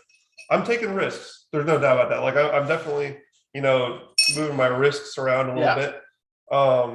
Which is completely fine, because like you're not an airhead that are just that you're just like, you're educated, like you do your homework, you know what you're talking about, and you understand the risks that you are taking. And I feel good, and I'm also in a position where like I'm financially stable enough to where everything I have freaking goes to zero. I'll be okay. Maybe not zero, but like you gotta plan out. Like, I'm definitely a planner. I'm not a throw myself into complete wild west land, but totally, that's how I'm feeling about it. But yeah, feeling good, dude. Gonna buy some GameStop. Bye, dude. Can I just like use you as proxy? I'll just buy a share for you. I'll just like cash app you like this much this week. Thank you. Yeah, dude. No, I'm just kidding. I definitely have a few shares on Cash App, because like it's easy to get Bitcoin on there. Yeah. So I think we're like 3 or something, because Cash App is like a garbage payment for order flow broker that is like at the highest risk of turning on the buy button or just pulling fuckery of some kind, because it's there's like a slew of those. It's basically in the same tier as Robinhood for me, which is garbage. Yeah, but so except you can withdraw your Bitcoin. Yeah, exactly. So since Bitcoin you get on Cash App, like Lightning, that's like going to be the first place when GameStop is $50 million. I'll sell a couple in there and put all the Bitcoin. Yeah. Yeah. Good stuff, man. Good stuff. That's the pitch. That's the pitch. It's the pitch, dude. Go buy GameStop from a Bitcoin podcast. GameStop to the moon. Jump the chasm. Bitcoin to the moon after, like, literally. I think that's going to be like the millionaire play, is like, just kidding, do whatever you want, but you definitely be buying Bitcoin. Yeah. I mean, I will never trash people for buying Bitcoin. I only disagree on like the risk reward basis right now. Yeah. That is like the only thing to buy. I think that, I think that there's going to be a fireworks show in TradFi on the way out, and having a piece of that fireworks show, there's going to be like pressure cookers, and like, maybe some of these other shorted stocks will do well too. I think the GameStop is like by far the most solid, has the best community behind it, which is important in this situation, because in a supply and demand situation, you want people holding that supply with diamond hands. That's the whole meme. Diamond hands are not a joke. These people aren't going anywhere. So I think that when these fireworks go off, margin calls start dropping like hotcakes. You're going to see companies like GameStop and these stocks. There's going to be a whole lot of market just fucking dumping, and there's going to be a few of these overly shorted shit shows that just go straight out. I think it's going to be like a lot of this. And if you can catch one of those, like which the GameStop folks think they found a king of them all. Then if you take that up, then whatever you do after that's up to you. Like there's so many floats that are owned right now that of course there's going to be people that sell when it goes up, but there's a ton of slack there because even with the direct registration numbers, the flow is just getting locked up. Like the exit door is like minuscule at this point. There's going to be some room for like people to sell and still keep going. Yeah. So the infinity pool is another meme, which is like as long as 100% of the float is held by people and they never sell that, they can never close the shorts. It's just going to be an infinite loop. What the fuck is that going to look like? Nobody knows, but it's exciting. And I'm like feeling good about being a part of it. What's the current price of GME? As irrelevant as a Bitcoin price to me, I think it's like 140 or 130 or something. What do you I think, don't even look at the price. what do you think the floor is? I can't put a number on it, but you can go to GMEfloor.com. A fantastic website that I'm probably like when shit starts going down, I'm just gonna turn my whole Twitter into just like a blank black backdrop and just have GMEfloor.com in my bio and just go to Cabo. Nice. But yeah. So Does basically, that make sense? Like the I'm thesis? definitely gonna have to re-listen to this and probably read your thing and ask. Read more the blog questions. post. Read my blog post. That's my baby. I put my heart and soul into that. Yeah, And I'll put it in the show notes. Link it to me. And I'll Yeah, link it it's the in show my notes. bio and my pin tweet and everything. And that's a much better condensation of thoughts than me just like drinking freaking Truly and rambling on my couch. This is great. Yeah. So basically, the Fed just needs to keep doing what it's doing for GME to move. Doesn't matter. But I mean, like Anything that makes like institutional players harder, their lives harder, yeah. I mean, that certainly helps. Like raising rates and that redistribution of capital. yeah, I mean, the thing about the math of it is it literally doesn't matter what the fuck anybody does. The Redditors are still holding multiples of the float and they'll just stay there forever if they have to. They've been in there for a year and a half. They're not going anywhere. They're so locked into this. They love it. But it would certainly speed things up if the market crashes because that collateral goes poof. Yeah. Even though like there's just some news today about, just like reviewing the old, what happened in January 2021 about how like even that collateral is not a sure, cause or margin calls because the DTCC just like waives it or whatever. Because what is the DT? the Depository Trust Clearing Corporation, I believe. So like FDIC for stocks? I don't really know. Like if they're just like the clearinghouse that like holds all the stocks. Look up the definition. Okay, I'm stupid. I don't okay, remember what the actual like the clear It's definition the of it is. institution that clears stocks. They're way up there. It's the institution that clears stocks when they get sold. Yeah. Okay. Yeah, they're the big boy clearinghouse. And they are another one of those entities like way up above the hedge funds that, they're pulling strings just to stay alive and make sure that, passing rules so they don't get crunched by this. So a lot of people were freaking out like, oh, they just waived this margin or they waived this collateral. So it makes it less likely there's going to be margin calls. But like all that shit is just noise. The Redditors hold the freaking stock. They're direct registering it. They're locking it up. And eventually things are going to pop off. And all of these giant entities way up high, they're going to be like sharks just like eating each other up. Because, we've already seen, who was it? There's already some real big dogs out there that are sort of positioning themselves to take over if Citadel just like incinerates itself like in a day when things pop off.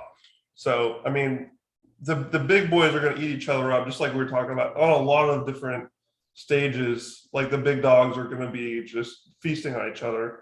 It's going to be chaos. Yeah.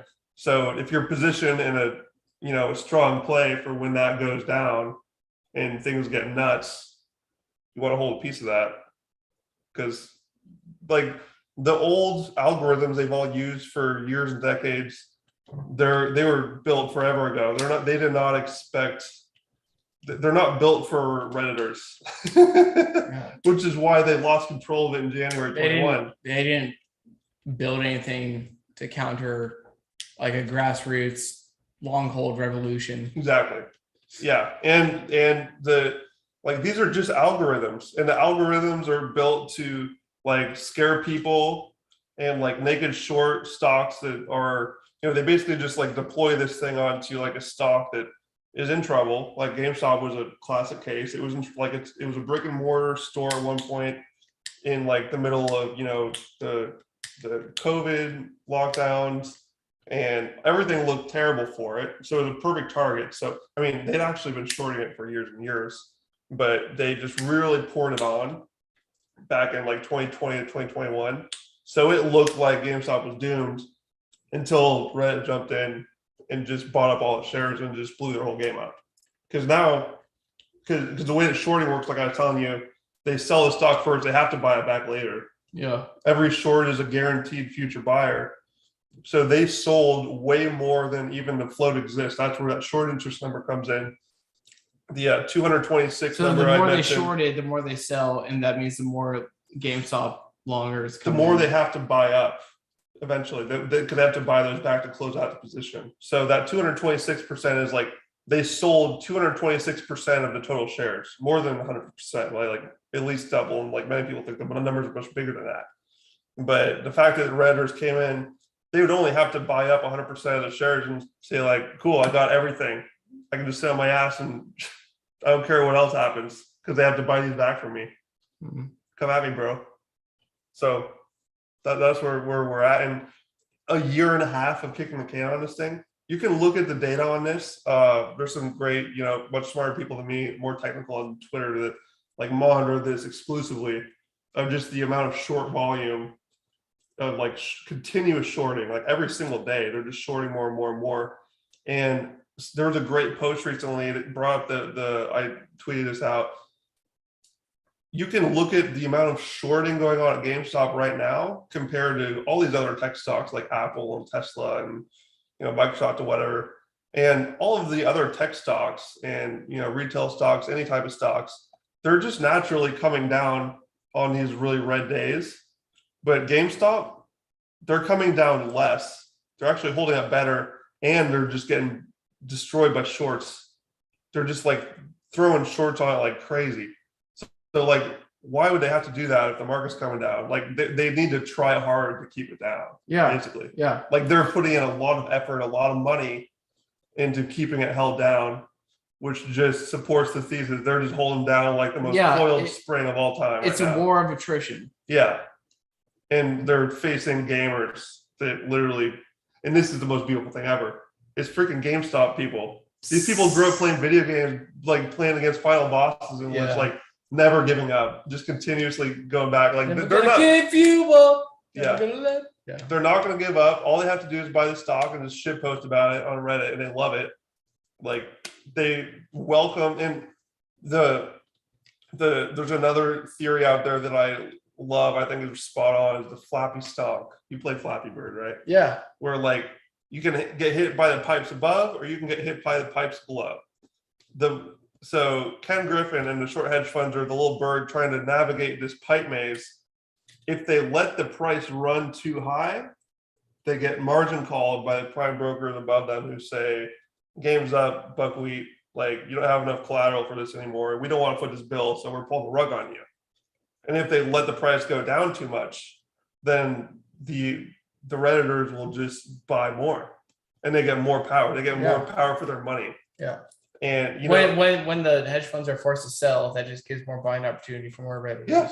And they just buy it. They're like, oh, good, it's a discount. Like that's a total meme. Is it like, oh, it's down 10% today? Amazing. I mean, it's a stalemate. More for the long term. It's a stalemate. I mean, we'll see what happens, but I mean, one side has all of now. It's a stalemate. Like the apes have all the actual power in the situation of knowing exactly what they figured the game out. They know exactly what's happening. And they have come to that conclusion together, and they're just buying stock like crazy. And no matter what the opposing side does, they're just posturing this power. They're pretending that they're in good shape. They've sent, trotted Ken Griffin out on like 10 interviews a week to talk about how great everything is and how everything's fine. But literally, if you look at his face now And compared to a year and a half ago, he's aged like 20 years. And who's Ken Griffin? He's the CEO of Citadel. He's there's so many other big characters in this thing besides him, but he's kind of the one that people just chosen as their meme target. he's the one that gets memes. But it's there's like Steve Yass, I think his name, of Susquehanna, Steve Cohen, tons. Steve Cohen became famous for saying back in January 20. Do you know that name?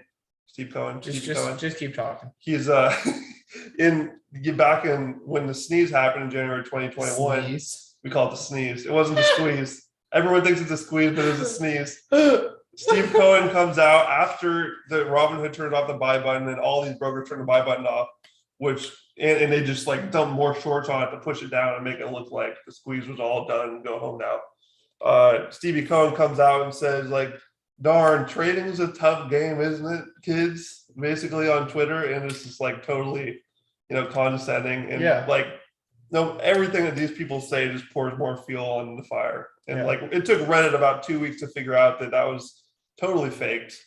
It was not the squeeze. It was just them losing control for a minute and then just dumping more shorts on it, and then going on CNBC and telling them.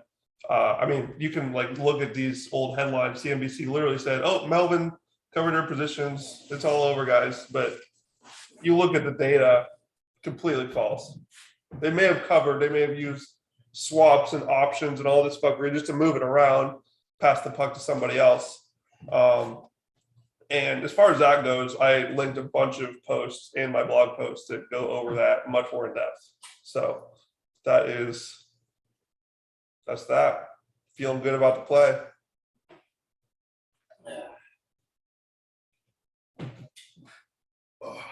Bitbox 02 by Shift Crypto. You can't take self-custody of your GME, but you can take self-custody of your Bitcoin. So don't be a dumbass and go get a Bitbox and take self-custody of your Bitcoin, because not your keys, not your cheese. And speaking of not your cheese, don't you like how I'm just like smooth rolling this transition to talk about ETH? Talk about ETH now. Yeah, dude. Ethereum. I mean, Ethereum. Yeah, it's just, I'm just not feeling it, bro. Was that a good answer? It's just like Bitcoin, and this is where my two worlds colliding is so interesting, because the GameStop like C-suite is making all these moves toward Ethereum. We're sitting on our glasses. Yeah, I know. I got these for free. But these are actually. Are those the ones in the profile pic? They're next. Yeah, they are. I think you should wear them. I was wearing this. I didn't change my clothes yesterday. I did shower though. That's good. I got these for free from my cousin's crazy ex-girlfriend. These are actually, I think, like $50 sunglasses, but the lenses are kind of scratching now, but whatever. Is it Pepper? What brand are they? Nectar. Because I got some that look kind of like that, but they're blue and they're by Pepper, and they're actually sick. They're really cheap and they're really good. I like cheap sunglasses. But so it's easy top. So yeah, Ethereum, dude. I mean, I just got questions about it, man. Let's talk about your thread you made on it. Yeah, I mean, I just feel like the GameStop folks, and here's the thing to know about them is they all came from the TradFi world. The whole thing started with Wall Street Bets back in January, before January, but Wall Street Bets was what started the whole GameStop move, and you weren't even allowed to mention Bitcoin or crypto on there. Like it was a rule on the sub, like there's no crypto in here. This is only stocks, purely stocks. And so all these people in GameStop are coming from that as like their root. And so these are people that like have never touched crypto before. And so they have now that GameStop is making moves into that realm, and it appears they've chosen Ethereum as like a part of their like, blockchain gaming thing, which just makes me cringe because the people the investors put a lot of trust in the CC. Keep talking. We're gonna find a lamp. Yeah. But to me, I just got questions about it. I just like from my time learning about crypto, it just seems like all the a lamp. hey, yeah, it's getting dark out. That'll actually work. I might be able to pull that surge protector out. What? If you had to plug that in. Let's see. Or we can try putting it over here. Oh my leg. Yeah, maybe try that one over here. Yeah, I'll have to get an extension cord for next time. Oh, my legs are stiff. Ooh. See how phone battery's doing. Ooh. There we go. Is that better? Here, point it like up a little bit. It's such a like focused light. We need to get like one of those ring I got lights. this. I'd get one of those ring lights. It doesn't hurt. Oh, yeah, that's fine. It's better. Yeah. I would, yeah, I'd be back on that. But yeah, I mean, so we had our space, month or so ago where we just kind of like talked about the whole Bitcoin crypto thing. And this is going to be an extremely interesting story if the mother of all short squeezes plays out, when it plays out. Mo ass. Because if GameStop really does choose Ethereum as its horse, I feel like MOAS is going to be giving like an invincibility star to everything it touches. If it really like takes off, like I believe it will. And so watching how it's going to affect everything within that, ecosystem that they have part of it, who knows? Like I wouldn't be shocked if there's like the mother of all altcoin seasons just like ripped from this thing on the back of it. And if that happens, I'm just gonna go into a coma for a while because that'd be brutal for me because we know how that ends. But it's possible. Like it's definitely a possibility. But that's what I think. But I really want them to buy some Bitcoin. I think that would be a smart move to at least hedge with some of that because Bitcoin is the winner. As far as I see it, I feel like Bitcoin's already won. But wasn't your thread about like Ethereum 2.0 and like pivoting and shit? Yeah, I mean, so a lot of people are looking at Ethereum 2.0 as like this huge, awesome, amazing upgrade. And people are not taking into account how huge of an undertaking that is to switch something from proof of work to proof of stake. Like, I'm not even sure. There's so many questions. Like, I feel like it could just, completely blow up when they try to do that. And just things go like there's the possibility of like what you were saying earlier, where Ethereum just gets taken out. If say it works, say if they successfully move to proof of stake, and there will be bad actors out there who can take over that staking side, and they'll be able to basically control the protocol because the way that proof of stake works is that it's just a fiat recycling. Like the people at the top have all the power to make the rules and validate the nodes and everything, or be the validators. So none of the paths sound good. It's either the proof of stake move is successful and it gets overtaken by bad actors, or it doesn't work and it's bad news. So those are like literally the only two outcomes I see. It's bad news bears. Long term at least. I mean, clearly this could take a while to unfold, which is why, a lot of Bitcoiners know that it's going to take time for the game theory to unfold and all the, the shit to get wiped out from these crypto funds and DeFi leverage casinos. But so on the GameStop side, I'm looking, everything that's in front of me right now is definitely a shorter term. I would say short term, but short to medium term, something's got to give. But on the crypto side, I'm only looking long term for that. Yeah. Like for me, that's like, you have to have a long term mindset because like Bitcoin teaches you that low time preference. So Yeah. I think that since Bitcoin is going to be the winner long term, like you got to hold on to that one. Yeah. Like, why would you not pick the winner? The same reason why, like in the GameStop world, we got all these other stocks that are, copycatting the ape name, using all the memes, copying all the memes, and just like trying to make it sound like it's the same thing as GameStop. Yeah, it isn't. We were talking off camera that you view GameStop as to Bitcoin as an AMC is to shitcoins. Exactly. Now, with all these shitcoins going to zero because like this liquidity crisis, some people in the Bitcoin Twitter space, Bitcoin realm, has said, I think this is it for shitcoins. They're not going to come back after this, and I think that's just bullshit. Yeah. What do you think? Because this isn't that monumental of a thing to happen to where it puts a stain in history that no one else is ever going to shitcoin again. Here, do you want my truly? I'm good. I just I don't know. But I do think that I think GameStop will be like a pivotal piece in deciding that, which is why I'm constantly tagging Ryan Cohen and Bitcoin together. I'm trying to get that guy orange pilled through Twitter. My little pleb ass trying to talk to Ryan Cohen is the chairman of the board at GameStop, or chairman of the board of directors.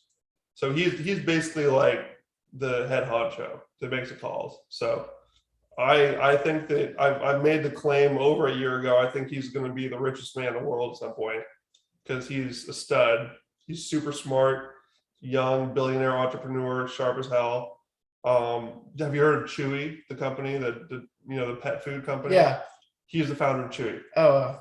So he basically created Chewy out of nowhere and just completely, stole a giant bite of Amazon's lunch in that whole sector. And now he's moved to the tech side of GameStop. He's got a much bigger market to play in. He's got more money. He recently moved into GameStop? This was, I think this was 2020, mid to late 2020. It was actually before I kind of got into the story, but it was somewhere in 2020 when Ryan Cohen joined the board. How is your phone doing? Like, do you need to charge it? Let me see. I think it should be fine. Oh yeah, we're good. 69%, dude. Nice. 69. Let's go, baby.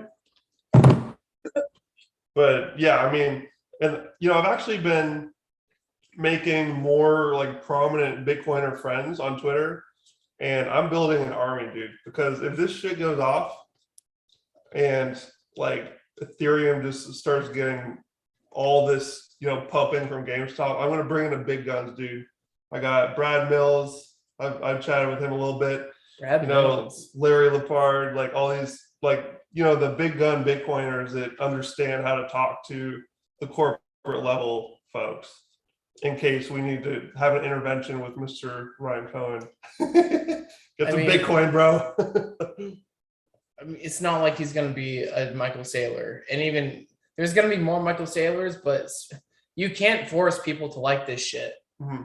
You're just going to, you're just going to repel them, and they won't have to be forced. They're just going to make the most, again, going back to what we talked about earlier, the most economic rational decision. And he probably has a Bitcoin position. I am dying to hear what Ryan Cohen thinks about GameStop or what Bitcoin. It doesn't matter though. How so? Okay, I'm sure if he was on Squawk Box or whatever fucking legacy finance news show and he said good things about it, yeah, that'd be great. But at the end of the day, like, he's just one dude. Yeah, it's not like he issued like a bunch of bonds and like what he didn't like sailor his way into bit. I'm like, looking through the lens of GameStop getting an enormous amount of power from a potential short squeeze that happens and blows everything up. They're going to have a lot of money and a lot of power, and like all that. And so you think they're going to investor base of GameStop is huge and powerful, and they're going to all have tons of money. So I want them to like understand what Bitcoin is. They're not all anti-Bitcoin though. I'm sure some of them have Bitcoin. A lot of them are anti-Bitcoin. They are pretty in the Ethereum hole right now. They think that Bitcoin. They had the exact same mindset I did when I started, and I don't know if you went through this too, but I thought like, oh, smart contracts and utility and all this cool things that they can do. Bitcoin sucks. Like Bitcoin is kind of the enemy right now. Yeah, but they understand that Bitcoin's a reserve asset of crypto, and everything else is a derivative of the Bitcoin price. No, most of them think Ethereum's just going to flip Bitcoin. They're going to beat Bitcoin, and Ethereum's going to be Okay, well, they'll savior have of the fun world. staying poor. Actually, they won't because they're more rich than I probably ever will be. But That's the question. Is like, I mean, they are very ETH maxis right now, and a couple of other like layer 2 on ETH coins that are, also part of the ETH ecosystem. So they're total maxes in that front. I've gotten in lots of scuffles with people on Twitter, and they really think Ethereum is. I mean, they are all in on the Ethereum marketing pitch of like world computer, everything's DeFi, and Bitcoin's for boomers, pretty much. So I disagree with that. I have like a little, I don't know if it's even secret, but like a group channel on Twitter of like the people that I have seen that like GameStop and Bitcoin at the same time. It's like 15 people. Barely anybody is with me on this of like having those two as the top two. So it's a rare position, but we all have different strategies. So it's interesting it's fun to, have that discussion. And when GameStop starts getting real, I want to have some more Twitter spaces where we get everyone in there to all voice our views on it. It'll be an interesting time. I'm looking forward to it. I think the rest of this year is going to be really interesting. I can't wait. it really is, man. I don't know where things go. No one does. Mhm. Like the world is evolving drastically. It's not going to be the same world that I don't even know, dude. Dude, what's that cold storage wall again that you love so much? Oh, the Bitbox 02. I Yes. shift crypto. Yeah, that's a good one. Oh, dude. Yeah. Do you want one? Do you have one? I would love one. You should get one for 5% off with the Bitcoin Made Simple promo I code. should. Yeah, I should do that, dude. you should. I'll do that. You should get one for every GME friend you have. Too. Dude, if we can get some kind of deal going, like if I can hit me up like Bitcoin like wallet folks, because like if I can like I have a huge, basically my entire Twitter audience is GameStop people. And if I'm successful in orange pilling these people, that's like a massive, net of awesome, like really awesome people, the best people ever. They're fantastic. I would love to orange pill them, bring them into Bitcoin. It's going to be a challenge though, because they're on the crypto journey right now. We'll see where they end up, but I love these people, dude. They're super cool. They're the best. Yeah. We want them. We want them on Team Orange. Team Orange Coin. Orange Coin, good. Yeah, dude. I've really, especially the past almost a year, I've really tamed my Bitcoin maximalism to where, like, again, zoom out and look at the world and what people are thinking and just like understand from their point where they're coming from. I know that Bitcoin's going to win, but I don't have to. I am religious, but I don't have to be as religious about it. And I just kind of got bored with the things that I was learning about Bitcoin and to understand more of a macro perspective. And, you understand a lot about markets when you get into like how trading works and the incentives of like why people are going to go along this short or GME or whatever. And you learn about the mechanics of the hedge funds, and it's just like nonstop. So like Bitcoin was a rabbit hole that had it was just different factions. It was God damn it, what's the word I'm looking for? Not bi-studial, multifaceted. Good word. Yeah, but still, I felt like I was hitting like a wall, and I was just kind of jaded. And I still think that everything can tie back into Bitcoin because of what Bitcoin is sound money. Mm-hmm. And on a sound money standard, you probably wouldn't have this monetary, investing chaos. And a lot of these institutions only exist because of fiat money. And people are only speculating on things like this because money's broken. Mm-hmm. But still, this is the world that we live in. And there is so much that you can learn from people in these communities. And for you to just like shun all of them is not productive at all. And I think it's important that people just have an open mind. Open-mindedness is huge. And I might, to a Bitcoin maxi listening to this, I might sound like a shit pointer, but fuck you. Like you don't make progress like making enemies. I mean, maybe it might help with clout, but like again, just you don't know everything, you know? I'm a fan of selective open-mindedness. I think that like 95% of the time you should be completely open to what everyone says, but there's going to be those things that you just flat out disagree with people on, and you got to have conviction on things. Like that's why, I'm not super open-minded about Ethereum right now, partly because, one of the reasons why I'm taking such a hard stance against it is because zero people essentially in the GameStop side are taking that side. They're all just 100%, trusting in Ryan Cohen and the team to, be doing the correct thing. When I think it's more complicated than that. Like, I bet none of these people know about Libra.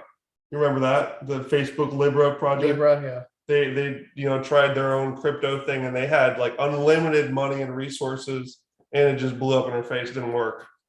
And I think they tried it again with like DM or something. Dean. And did that ever work? Like, I feel like we don't I hear don't about know. it, so I don't feel like it worked. Yeah. Not sure, but I mean, all these companies with enormous, amount of money and teams and everything, they still aren't able to beat Bitcoin's perfect, like as close to perfect as you can make, basically, in sense of structure and simplicity. And so that's why, like, I'm taking a stand against these, like, people that just think that these altcoins are going to win. I don't think it's possible. Yeah. No matter how much, firepower they have, money, teams, investor base, I just think that there's certain fundamental factors that you just can't beat that Bitcoin has. So Exactly. I sure hope that they make a turn, they buy some Bitcoin or, do something with Bitcoin, because like it'll be awkward for me if MOS is ripping and, Ethereum kind of just gets like a fake pump from being part of it, being within that hood.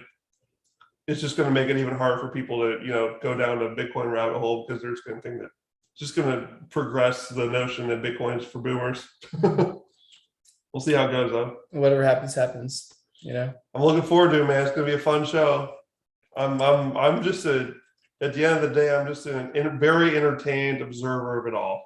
I love watching this. It's crazy. I'm like, since really starting to follow the markets in like 2017, I feel like it's just all come to this moment. It's all just been culminating up to this year and like the next, like even just this whole decade, really, of like, who knows what the fuck's going to happen. But I mean, we're at like a major tipping point right now. It's just so fun to be a part of. When the hens come home to roost, right? Yeah, we're gonna see some shit. Yeah. That's for sure. We're also gonna see some shit when all these exchanges shit the bed and they take all your Bitcoin. But you can prevent that with the BitBox too by Shift Crypto. Bitcoin made simple. Use that promo code and get 5% off. So that's something I want to hear about you about. I made a tweet recently because all the GameStop folks are completely fixated on the mother of all short squeezes, which I agree. Mo-ass! The Mo-ass. But these people are not aware that there's also a squeeze situation in Bitcoin. And I haven't studied this one super hard, so you can pick up what I'm putting down here. But if I'm not mistaken, a general synopsis of the situation is just exchanges rehypothecating their coins and just distributing out. You mean fractional? You mean fractional reserve banking? Sure. You just take it. I see it like, I don't know exactly how it's working super well, but basically, they're taking the belligerent, fuckery strategies from TradFi and applying it to their exchange business. Yeah. Is that such? And they're going to have to That's why Ethereum is going to fail. All the bad things that the GameStoppers hate about finance and all the shit that they're fighting is happening in shitcoins and on these custodians. And so that's why if you're going to go long GameStop, that's great. But once you also like to be long the most sound money that's ever been created that you can take self-custody of? Yes. The answer is yes. I think I rest my case. But how is that squeeze situation like? What do you mean? What do you mean? Dynamic there? What do you mean by squeeze? Of the exchanges, I mean, people. It's a bank run. People try to get their Bitcoin off. They can't because they don't have the Bitcoin. They had to liquidate the Bitcoin to probably cover payroll or something or whatever. So they need to go on the market and buy like any price, and it's just going to that kind of it. Yeah, that's one theory.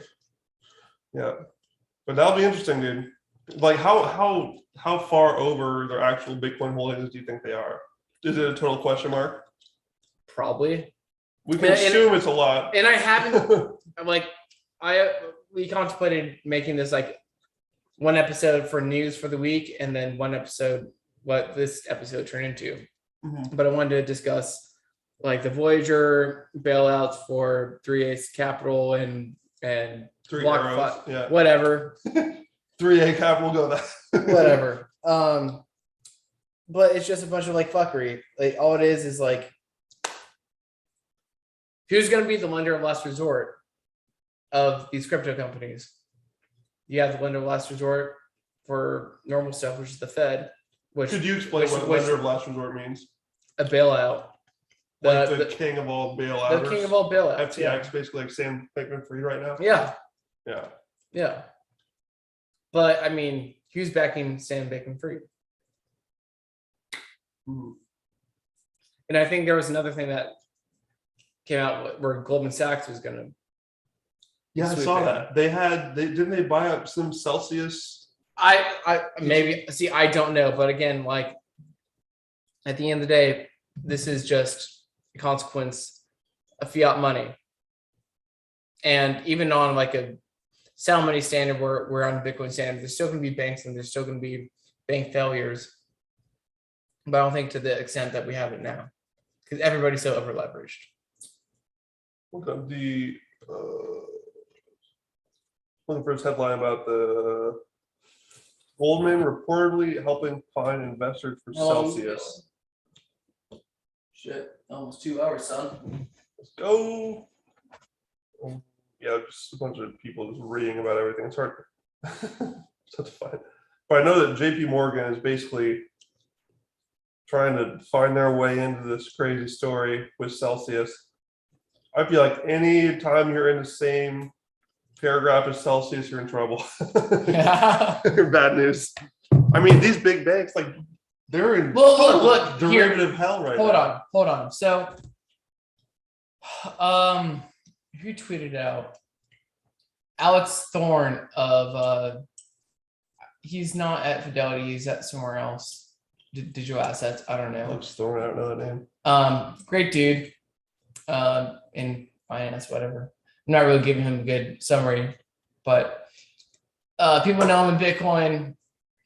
He's in the financial industry, and he retweeted a relative story about this. And what was the fucking? Because You want another drink? No, in fact, I finished mine. You don't want it? Got you, bro. Got it. Anyway, like this is a quote unquote bailout. Here, I'll find the tweet. Fill the dead air while I'm doing this. Oh boy, that's tall order. I haven't even looked at the space forever. Just kind of set it, forget it. We're running. Yeah, but I mean, the whole crypto contagion thing going on. And it's interesting watching the crypto contagion going on while there's like just a hidden beast of the TradFi contagion that just seems like it's constantly just getting pushed further and further into the future. Like I can't wait for the banks to start blowing up straight out, like because they're so over leveraged and they're derivative hell right now. They're gonna have to just start going poof at some point, and that's when the real show starts. It's just like place your bets. Who's going down first? Because it's gonna happen. Like I mean, we're in an end game, my friends. Yeah, I found it. All right, so if anyone doesn't know who Alex Thorne is, he's the head of firm-wide research at Galaxy Digital. Yeah. And he did a tweet saying FTX on brink of second bailout of banks. Banks is in quotation marks. That's a play on the Bitcoin. Yeah, but I retweeted FTX on the brink of second bailout for banks. And to me, this isn't really a bailout, it's a nationalization. You think they're just trying to wait, are they If trying not- to like absorb Celsius? Yeah, why not? If not a nationalization, I mean, something close to it, because JP Morgan likes crypto and probably Bitcoin more so, because that's how I think they're going to rebuild the financial system in this true build back better that Jerome Powell is trying to force. And they probably like government institutions, I mean, they probably have Bitcoin, but they want more of it and they want to be involved because they need to. Banks like JP Morgan and others are being forced by their customers, the market, to provide Bitcoin crypto products. Mhm. And what better way to be a part of that than to swoop in and bail out Celsius or be a part of it? It's like an acquisition, acqui-hire, whatever. And in the history of bailouts, the name of the game is bailout, where banks are lending to a customer, and the customer might be another bank, or it might be a like Penn Central Station, like a railroad that had like 96,000 people on their payroll, and that consisted of like $20 million towards that payroll every week, and just an industry where the entire country relied upon it. And banks that may have been the shareholders of that company would lend to it and run it into the ground and force a bailout, and they would basically profit beautifully from it by propping the price up, issuing more shares, and running it into the ground. And before they declare bankruptcy, they had the Fed or FDIC come in and bail them out. And so I think the same thing's applying at the crypto level, because crypto's not going anywhere, and people in large institutions realize that. And You think the crypto space as a whole is not going anywhere? no, it's not. And banks understand that, the Fed understands that, and so they're gonna do everything to be at the top of their shit and be involved and regulate it. Terra Luna was probably. So you disagree? Hold on. Terra Luna was probably a psyop. It was like a George Soros like funded like psyop to crash it and create an excuse to create more regulation around it, and also a way to probably get more Bitcoin somehow. And so all these failures, like you had Terra Luna failing, you're having Celsius fail, and all this, it's just a way to, one, lower the price of Bitcoin and buy more cheap Bitcoin, and also to get their hands in the regulatory process. That's all it is. And they're trying to scare dumb, retarded retail out and steal all the sound assets. And they're doing that with the same with like commodity prices and gold and all this. They're trying to make you stay poor. They're trying to keep you have fun staying poor. They want you to own nothing and be happy. So on the crypto side, on both godless people and probably Team Fed as well. But these are the people that see that their power is at risk and they want to maintain as much of it as they can. So they're going to dampen the price of sound assets and buy as much as possible. okay, but where does crypto come into that? You think they're using crypto to keep Bitcoin dampened, or they want to take control of or any crypto, crypto or- institution. Like all of this is paper money. They're manipulating it Okay, as much as they can. yeah, that makes sense. I believe you. I mean, you have the nationalization of AIG and like Lehman Brothers going down, and just, it is monetary control and fuckery at the end of the Yeah. day. So they can just like consume and, perpetuate the wealth gap. But how's that connect with crypto though? Like the crypto space? Crypto is just another tool that they're doing it with. So you think that's just their tool to They're keep using Bitcoin down? paper money to dampen the price of crypto assets so they can buy more of it and scare retail out. So you disagree with Luke? Luke thinks that crypto is going to go to zero. By crypto, I mean Bitcoin.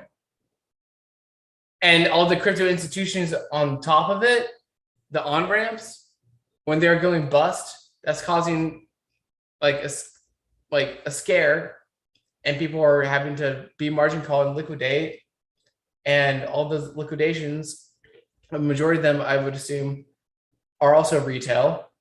And people are just scared. They don't know what it is that they bought. So they're going to wash out all the dumb retail investors, lower the price of Bitcoin, buy as much as possible, and do that with Terra Luna, Celsius, all these other, it's just like they have it set up. Yeah, Like I mean, that's the psyop. Like scare people in this new industry, take advantage of it, use all your paper money to crash the price, and so you can scoop up all the good assets that the plebs can't. and that's another one of the big questions for me is that I am of the belief that Bitcoin has not bottomed. I feel like all these macro shit shows and crypto contagions are just getting started. I think they're going to dump the price way more. And there's a ton of big money watching that and wanting to scoop up those deals at the bottom.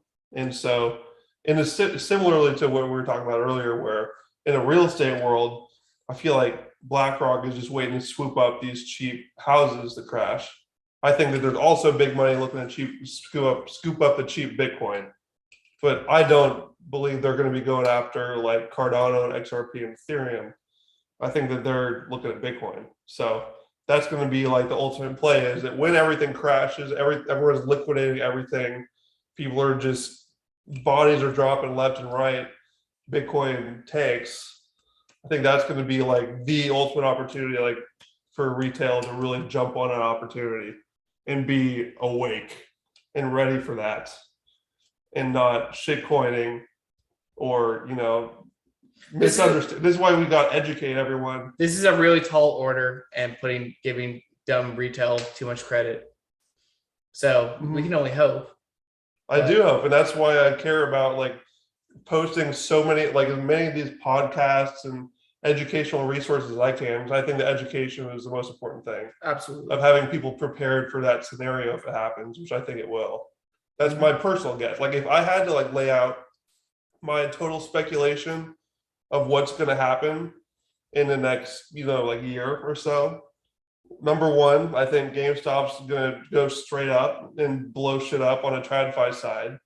And it's going to cause everything else to go down, including Bitcoin. I think Bitcoin is going to tank harder. It's like holding up at 20 grand right now. And every freaking Bitcoin space I go to is calling bottom. I don't think it's bottom. I think that it's got a lot more pain to come with the crypto contagion and the macro shit show. And I think that the millionaire making play is properly weighing the GameStop squeeze with the Bitcoin drop that results from the MOAS. So that's what I'm playing. That's my bet. I'm taking a risk on that. It's going to be sketchy. Like no one's going to perfect that, top to bottom move. It's definitely it's a risk, but I think that is the king play that I've just had visualized for like over a year now. Yep. Like since the beginning, I just feel like, okay, I know Bitcoin is going to be the king in the long term, but it has not proven that it's decoupled from the rest of the market yet to me. I think it's going to follow everything down. And I think this could be the time where it finally decouples after everything just gets incinerated. Bitcoin is set up to me to be the phoenix that rises from the ashes. If you can ride that up, you're golden, baby. But I'm taking a fireworks play in the meantime, though. The TradFi winner to me is GameStop. I think that on the way out of TradFi, like GameStop's going to fly, and then jumping into Bitcoin after that is the move. That's my play. It's on record. That's my thesis right there. It's on record. Awesome. Well, hope the listeners don't hate this podcast network after getting shielded GameStop for 2 hours. The GameStop podcast. Rest in peace. No. Bitcoin made simple. This is great. I've literally had Bitcoiners tell me that GameStop is worse than a shitcoin. Like that's retarded. A lot of people think that. So we'll see what happens, dude. They just haven't done their homework. That's what I'm saying. They haven't read my blog posts. Ben, what are you doing now? Because you do work in Bitcoin. You do some good work. So where can people find you, and what do you got in store? Twitter, baby. Twitter is a spot. Like I have Instagram. What's your at? At Ben Werman, BenWehrman. That's pretty much the spot right now. Like I feel like Twitter is going to be like ground zero for the shit shows coming. It's going to be fun to be there to watch. I'm on Instagram too, but I pretty much put all my photography and, totally irrelevant memes on there. So I'm trying to pull my Instagram friends into Twitter because that's where all the action is going to be happening. Not Reddit. I mean, there's surely going to be action there, but I don't even tell people my Reddit username because like part of the fun of Reddit is that everyone's anonymous. It's just like completely anonymous, thought pool. It's a whole different animal. Like Twitter is a place where, people have an identity and their reputation is connected to their views, which I think is also valuable. When people are putting their reputation on the line to make claims, that's a powerful thing. Reddit's on the other side of the spectrum where, people aren't putting their reputation on the line because they're anonymous, but at the same time, people are in many ways much more transparent there. They're saying things they wouldn't be willing to say on a public platform. So you have to sort of like play the game of weighing each of those, understanding, what incentives are behind the users there and make the most of them to, rule the world of the internet. Everybody wants to rule the world. That's right. Yeah, dude, it's happening. Awesome. Well, rule the world with your Bitcoin and take your Bitcoin off the exchange and get a BitBox02 hardware wallet. Yes. I think that's 5 plugs for this episode. We did it, dude. I think you made up for it in the second half. I did. You had us in the first half, not gonna lie. Mm-hmm. I slacked first. What did you say? No, the first half was like a good warm up for the people, and then we just like pounded them with like the excellent products in the second half. We did. Yeah, we did. I want one. I'm gonna get one. You should. Yeah. Okay, that's pretty much it. Guys, thanks for stopping by. Thanks for if you join on the Twitter space, and you'll be able to catch this on sometime this weekend. And oh my God, is my computer about to die? How is that possible? I plugged it in. Oh shit. Shit. All right. Well, people, as always, own your failure. Just like I'm doing right now, I'm owning the fact that I almost lost this episode. But people, thanks for tuning in. I've been Phil Gibson, aka Mr. Sue, MRPSEU. You can find both of us on the Twitterverse. And remember to own your failure because God knows our so-called leaders do not. So peace out, sayonara, adios, toodles. Peace.